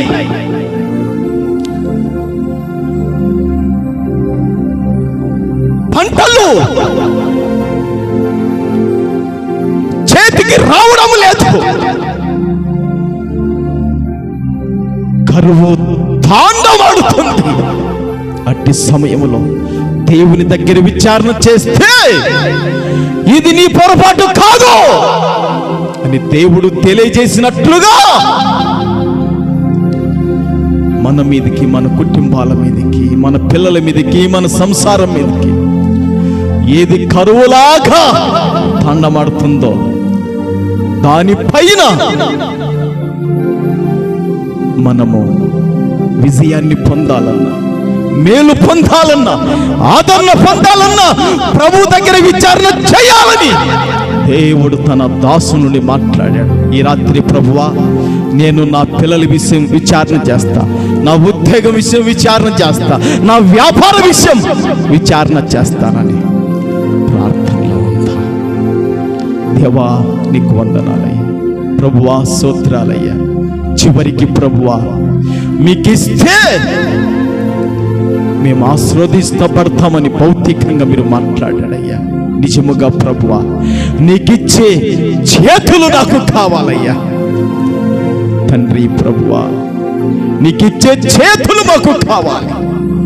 అందుకే దేవా పుచ్చుకొనుట కంటే ఇచ్చుట ధన్యకరమని మీరు మాట్లాడినట్లుగా ఈరోజు మీ సేవకుల నుండి భౌతికంగా కూడా మేము ఆశీర్వదించబడాలన్న అనేకమైన విషయాలు మీరు మాట్లాడినందుకు ప్రభువా నీకు వందనాలు. ప్రభువా నీకు స్తోత్రములు చెల్లిస్తున్నాము. ఈ మొదటి దినమున దేవా మా మధ్యలో మీరున్నందుకు మరొకసారి మీకు కృతజ్ఞతలు. దేవా నీకు స్తోత్రములు చెల్లిస్తున్నాం తండ్రి. ఒకవైపు జాబు చేస్తూ ఒకవైపు నీ సేవలో ముందుకు వెళుతున్న మా సహోదరుడు నీ కుమారుడు ఐపీసీ సత్యము ఎరిగిన వాడు ప్రభువా, ప్రవీణ్ నన్ను బట్టి అక్కను బట్టి ఇద్దరు పిల్లలను బట్టి స్తుతిస్తున్నాను తండ్రి. ఈసారి ఒక్కడొచ్చాడు, ఈసారి కుటుంబం అంతా రావాలి నీ సన్నిధికి. అట్టి కృప నీ కుమారునికి సహాయం చేయండి. కుటుంబాల్లో పిల్లల చదువు విషయాల్లో సహాయం చేయండి. నీ కుమారుని ఉద్యోగ విషయంలో, అక్క విషయంలో, కుటుంబానంతటిని మీరు కాపాడు, ఆశీర్వదించి దీవించి వర్ధిల్ల చేయమని ప్రార్థన చేస్తున్నాను తండ్రి. ఈ మొదటి దినమే తండ్రి సంఘ బిడ్డలందరినీ కూడా మీరు తీసుకొని వచ్చారయ్యా. అల్పుడును ప్రభువా, మీ దాసునిగా ఈ దినము మంచి వాతావరణం కరెంటునిచ్చి సంఘ బిడ్డలను మీరు నడిపించారు ఈ మొదటి దినాన. అందును బట్టి నీ కృతజ్ఞతలు ప్రభువా నీకు స్తోత్రములు చెల్లిస్తున్నాము తండ్రి. వచ్చిన ప్రతి బిడ్డను తండ్రి యేసుక్రీస్తు నామములో వారిని ఆశీర్వదించమని ప్రార్థన చేస్తున్నాం. యేసుక్రీస్తు నామములో దీవించమని ప్రార్థన చేస్తున్నాం. యేసుక్రీస్తు నామములో సమాధానం అనుగ్రహించమని ప్రార్థన చేస్తున్నాం. యేసుక్రీస్తు నామములో నెమ్మది అనుగ్రహించమని ప్రార్థన చేస్తున్నాం. యేసుక్రీస్తు నామములో స్వస్థత అనుగ్రహించమని ప్రార్థన చేస్తున్నాం.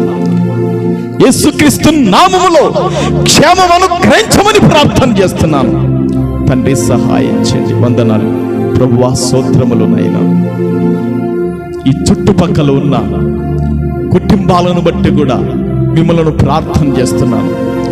చుట్టుపక్కల ఉన్న ప్రతి కుటుంబాలను వారు చేస్తున్న వ్యాపారములలో, వ్యవసాయములలో, ఉద్యోగములలో వారిని, వారి పిల్లలను, కుటుంబాలను చుట్టుపక్కల దీవించి ఆశీర్వదించమని, మా పట్టణాన్ని దీవించి ఆశీర్వదించమని కూడా ప్రార్థన చేస్తూ నిన్ను స్తుతిస్తున్నాను ప్రభువా. స్తోత్రాలునైనా ఇంకా మా ఎదుట రేపు ఎల్లుండి 2 దినాలు ఉంటుండగా ఈ మొదటి దినం నడిపించినట్లుగా 2 దినాలు కూడా నైనా నీ భాగ్యముతో నీ కృపతో నిండిపోవాలని ప్రార్థన చేస్తున్నాం. ఈ ప్రారంభం మొదలుకొని ముగింపు వరకు పరిశుద్ధాత్ముడా మీ అధ్యక్షతలో నడిపించినట్లుగా 2 దినాలు కూడా నడిపించి ఆశీర్వాదకరంగా, దీవెనకరంగా నడిపించి మహిమ పొంది కృప చూపాలని పరిశుద్ధుడు మా రక్షకుడైన యేసుక్రీస్తు నామములో అడుగుచున్నాను పరమ తండ్రి. ఆమేన్. ఆమేన్. దేవుని బిడ్డలారా, మన పోషకుడు, మన సంరక్షకుడైన, సంఘానికి శిరస్సైన యేసుక్రీస్తు ప్రభుల వారికి మొదటిగా స్తోత్రములు, వందనాలు, మహిమ కలుగునుగాక. మరి ఈరోజు నన్ను, కుటుంబాన్ని, సంఘాన్ని ప్రేమించి మన మధ్యలోకి వచ్చి తన కుటుంబాన్ని పక్కకు పెట్టి మరి చక్కగా దేవుని యొక్క వాక్యాన్ని అందించిన ప్రవీణన్న గారికి ప్రభునామములో నా హృదయపూర్వక వందనాలన్న. మీకు మరి మా మధ్యకు మరల మీరు రావాలి. ఈరోజు చక్కగా వాక్యాన్ని అందించారు. సంఘమంతా కూడా చాలా శ్రద్ధగా మీరు వాక్యం చెప్తున్నా నేను నా విశ్వాసులను కనిపెడుతున్నాను. ఎవరు వింటున్నారా, ఎవరు వినలేదా, ఏ గొర్రె తింటుందా, ఏ గొర్రె తినడం లేదా, నేను కనిపెడుతున్నాను. అందరూ చక్కగా వాక్యాన్ని విన్నారు. దేవుని బిడ్డలారా, మరి 5వ సంవత్సరము ఏప్రిల్ 30వ తారీఖున నేను పాశ్రమ మరి కొరియను దేవుని యొక్క స్వరము, దేవుని దర్శనాన్ని చూచి ఈ నందికొట్కూరు పట్టణములో ఎస్ఎస్ఆర్ నగర్కు వచ్చాం. మా సుబుద్ధిని ఆధారం చేసుకోలేదు దేవుని బిడ్డలరా. దేవుడు చూపించాడు ఈ ఎస్ఎస్ఆర్ నగరాన్ని. ఈ ప్రాంతానికి 2005వ సంవత్సరంలో ఏప్రిల్ 30 తారీఖున వచ్చాము. ఆ రోజు నుండి దేవుడు నన్ను, పాశ్రమను, కొరియన్ను కాపాడుతూ మరల కుమార్తెను బిడ్డనిచ్చి ఈరోజు దేవుని బిడ్డలరా విశ్వాసులను, సంఘాన్ని దేవుడు ఇక్కడ నిలిపాడు, దేవుడు స్థిరపరిచాడు, దేవుడు కట్టాడు గనక దేవుని బిడ్డలరా ఈ విధంగా దేవుని పని జరుగుతుంది. రేపు మేము దేవుని సేవకు వచ్చిన, దేవుని పనికి వచ్చిన దినము రేపు ఏప్రిల్ 30 తారీఖు. దేవుడే ఈ నందికొట్కూరు పట్టణానికి ఐపీసీ యొక్క పరిచర్యను తీసుకొని వచ్చిన దినము రేపటి దినము గనక దయచేసి రేపు ఈరోజు వచ్చిన వాళ్ళు రేపు ఎవరు కూడా ఆబ్సెంట్ కాకూడదు. ఇంకా మన వాళ్ళు రాని వారు ఉన్నారు, వారిని చెప్పి దేవుని బిడ్డలారా మీరందరూ కూడా రేపటి దినం తోలుకు రావాలని ప్రభు పేరట మీకు అందరికీ 2 చేతులు జోడించి హృదయపూర్వకంగా మీకు తెలియజేస్తున్నాను. రేపు ఆబ్సెంట్ కాకండి, ఎల్లుండి కూడా ఆబ్సెంట్ కాకండి. దేవుని బిడ్డలారా తప్పక 3 దినాలు పాల్గొనండి, మీరు తప్పక ఆశీర్వాదం పొందుకుంటారు. ఇవి దేవుడు ఏర్పాటు చేసినటివి, నేను ఏర్పాటు చేసినటివి కావు. నేను ఏర్పాటు చేసింటే పాంప్లెట్లు కొట్టేవాడిని, పోస్టర్లు కొట్టేవాడిని, దాన్ని పబ్లిక్ చేసేవాడిని. అయితే నేను అలాంటి చేయలేదు. సంఘానికి క్షేమాభివృద్ధి కోడికలు అని మనం పెట్టుకున్నాం కనుక దేవుని బిడ్డలారా రేపు మీరందరూ వచ్చి నన్ను, పాశ్రమను, కుటుంబాన్ని మీరు ఆశీర్వదించాలి. మీరందరూ వచ్చి వస్తారా రారా? రేపు ఎల్లుండి స్తోత్రం, ప్రభుకు మహిమ కలుగును గాక. మీ సంతోషమే నా హృదయంలో, గుండెల్లో నిండిపోతుంది. మరి నేను ఎన్ని కష్టాలు పడినానో, పాశ్రమం అన్ని కష్టాలు పడింది. ఏకునలేసి దేవుని బిళ్ళరా తర్తూరు మీ ఊరిలేకయ్యా చెరువులేకి వెళ్ళి దేవుని బిళ్ళరా పచ్చి కట్టెలు, పారం కట్టెలు తెచ్చుకొని అవి చీల్చుకొని తోలు పక్కకేసి అవి ఆరిన తర్వాత వంట చేసుకొని తిన్నాం. అంతవరకు ఈ కడుపు ఆకలితో, పాశ్రమ కడుపు ఆకలితో అలమటించింది. దేవుని బిడ్డలారా సేవలో కన్నీళ్ళు, సేవలో ఆహారం లేదు, ఆరోగ్యం లేదు. ప్రభువు కృపలో ఈరోజు మేము బతికున్నాం గనక, ప్రభు కృపలో బతికున్నాం గనక దేవుని బిడ్డలారా రేపు మీరు కరెక్ట్ 6:30కు రండి. ఇట్లనే 9కి అయిపోతుంది. దేవుని బిడ్డలారా మనకందరికీ భోజనాలు ఉంటాయి. చక్కగా క్రమంగా మీరు భోజనాలు చేసి వెళ్ళాలని ప్రభు పేరట మీకు తెలియజేస్తున్నాను. దేవుని బిడ్డలారా మీరు సమయాన్ని తప్పక పాటించండి. దేవుడు తప్పక మిమ్మలను దర్శించి మేలుతో నింపుతాడు. ప్రభుకు మహిమ కలుగునుగాక. మరి దేవుని బిడ్డలారా ఈ సమయంలో చిన్న ప్రార్థన చేసుకొని మనం ఆశీర్వదిస్తాం. దానికి ముందుగా ఈరోజు పరిచర్య చేశారు, వారికి నేను వందనాలు చెప్పాలనుకుంటున్నాను. వీళ్ళు పరిచర్య చేయకపోతే మనకి రాత్రి భోజనాలు లేవయ్యా. అది చెప్పడము, అది ఆశీర్వాదకరము. దేవుని బిళ్ళరా ఎండ బగ అంటుంది మధ్యాహ్నం 1 గంటప్పుడు. దేవుని బిళ్ళరా ఆ సమయంలో నాతో పాటు కూడా నా జీవన సహకారైన మాట ఎప్పుడు మీరు ఉంటున్నారు అట చెప్పను కానీ దేవుని బిళ్ళరా పౌలు గారు అన్నారు చెప్పినగా ప్రీతికరంగా. ప్రభుకు మహిమ కలుగునుగాక. పాలి భాగస్తురాలు భార్య అంటే ఓసారి విజయవాడ వెళ్ళాం, ఎలియాజర్ వచ్చాడు. అందరూ చెప్తున్నారు భార్యల గురించి, కానీ ఒక కొత్త పదాన్ని. అందుకే దేవుని నేను ఏమడుగుతానంటే నా నోట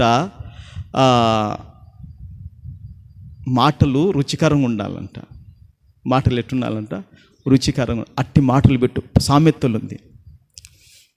మరి పాలి భాగస్తురాలు పాశ్రమ గారు మరి ఈరోజు ఆమె తోడుగా ఉంటూ నువ్వు వెళ్ళి తీసుకురాపంటే నేనేం చేయలేను. మరి లే పాశ్రమ లేయాలి. పాశ్రమ గారు మరి షడ్రాకు సేవకుడు ఆత్మీయకు మళ్ళీ తక్కువ పేరు చెప్తే లేయాలి. చిన్న భరత్, కొరియన్, లలితమ్మక్క, పావని, ఇంకా టకటక లేని ఈరోజు పరిచర్య చేసిన వాళ్ళు లేని నేను మీ పేర్లు చెప్తాను. మీ ముఖాలు చూసి మీ పేరు చెప్తాను. ఈరోజు పరిచర్య చేసిన వాళ్ళు బయట లేయాలి. ఎస్తేరమ్మ, లలితమ్మక్క, నేను చెప్పినా కదమ్మా మీరు పరిచర్య చేసిన వాళ్ళు లేయండి. పేర్లు రాసుకోలేదు తల్లి. పేర్లు రాసుకోలేదు.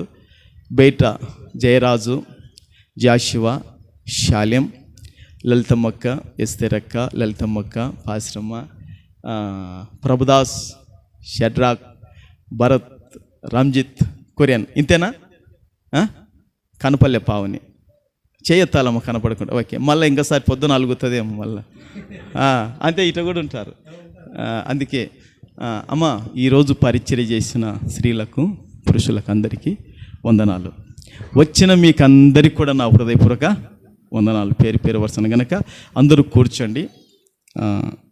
ప్రవీణ్ అన్న ప్రార్థన చేస్తాడు, నేను ఆశీర్వాదం ఇస్తాను, మనము భోజనాలు చేద్దాం. ఓకే, మీరు ప్రార్థన చేయండి.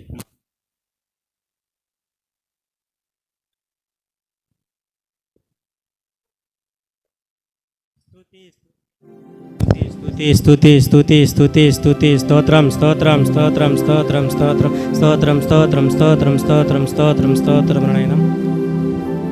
ఇశ్రాయేలు చేయి స్తోత్రాల మీద ఆశని గొప్ప దేవా, నీ పరిశుద్ధ నామమునకు స్తుతులు స్తోత్రాలు నాయనా. మరి ఒకసారి నీ పాద సన్నిధికి వస్తున్నాం తండ్రి.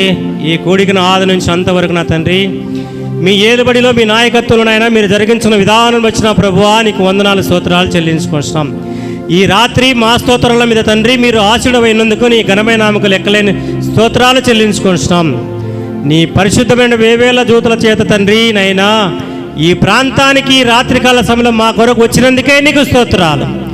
ఈ కూడికనంతని మీరు శ్రద్ధగా ఆలకించినందుకే నీకు స్తోత్రాలు.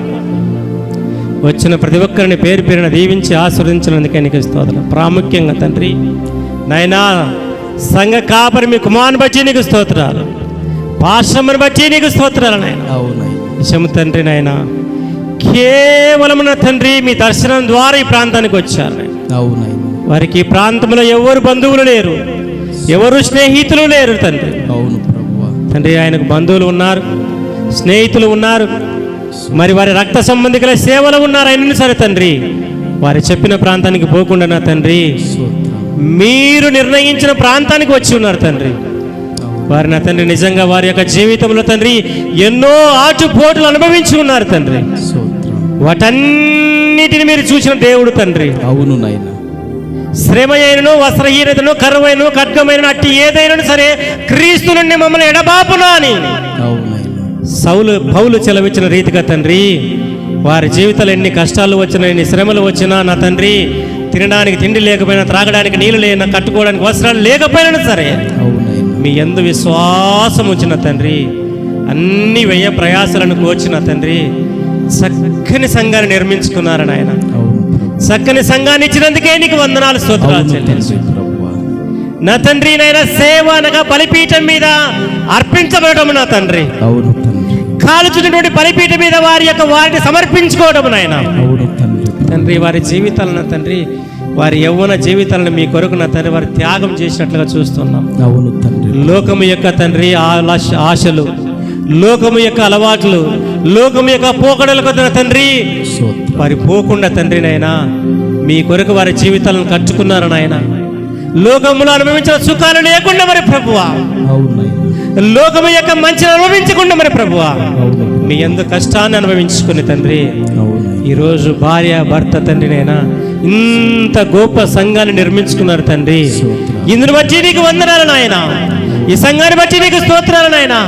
నీ కుమారుడు, నీ కుమార్తె, మీ దాసుడు, మీ దాసురాలు ఇంతమందిని తండ్రి ఆత్మీయంగా మీలో తండ్రి ఇంతమంది కుమారులు కుమార్తెలు కన్నారు తండ్రి.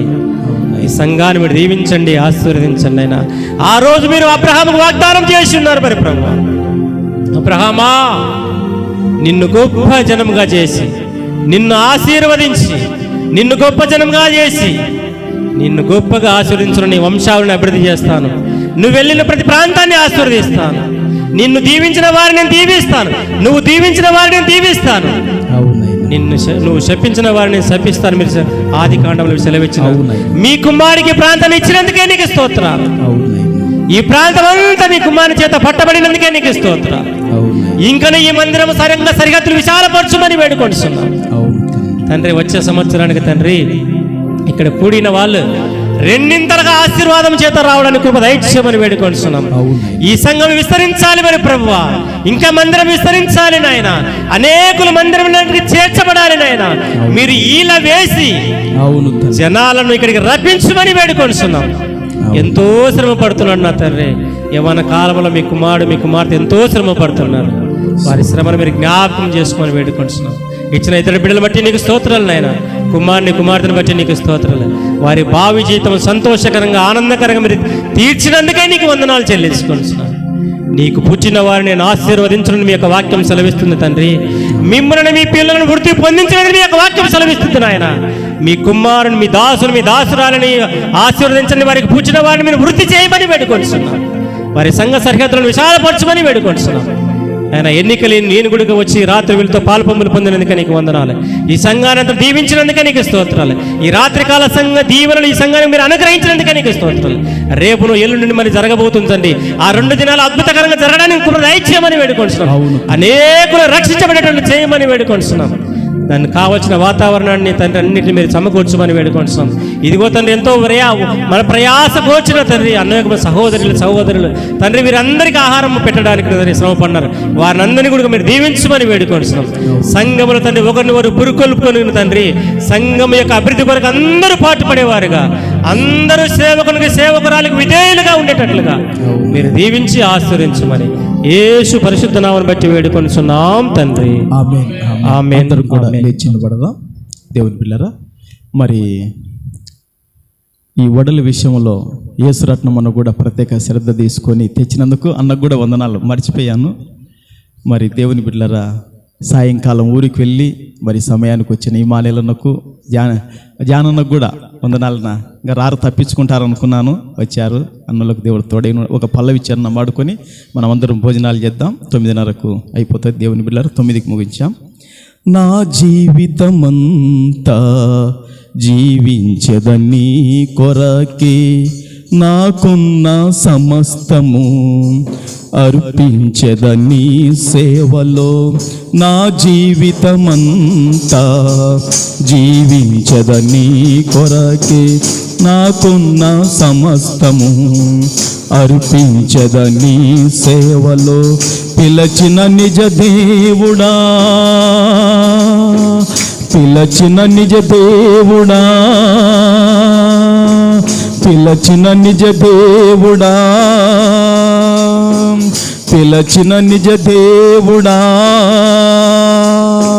నీ సహాయముండుట నాకు క్షేమమయ్యా, నీ సహాయముండుట నాకు క్షేమమయ్యా. నీ ప్రేమే చూపకపోతే నేనేమైపోదునో, నీ కృపయే లేకపోతే నాకు ఊపిరి లేదయ్యా.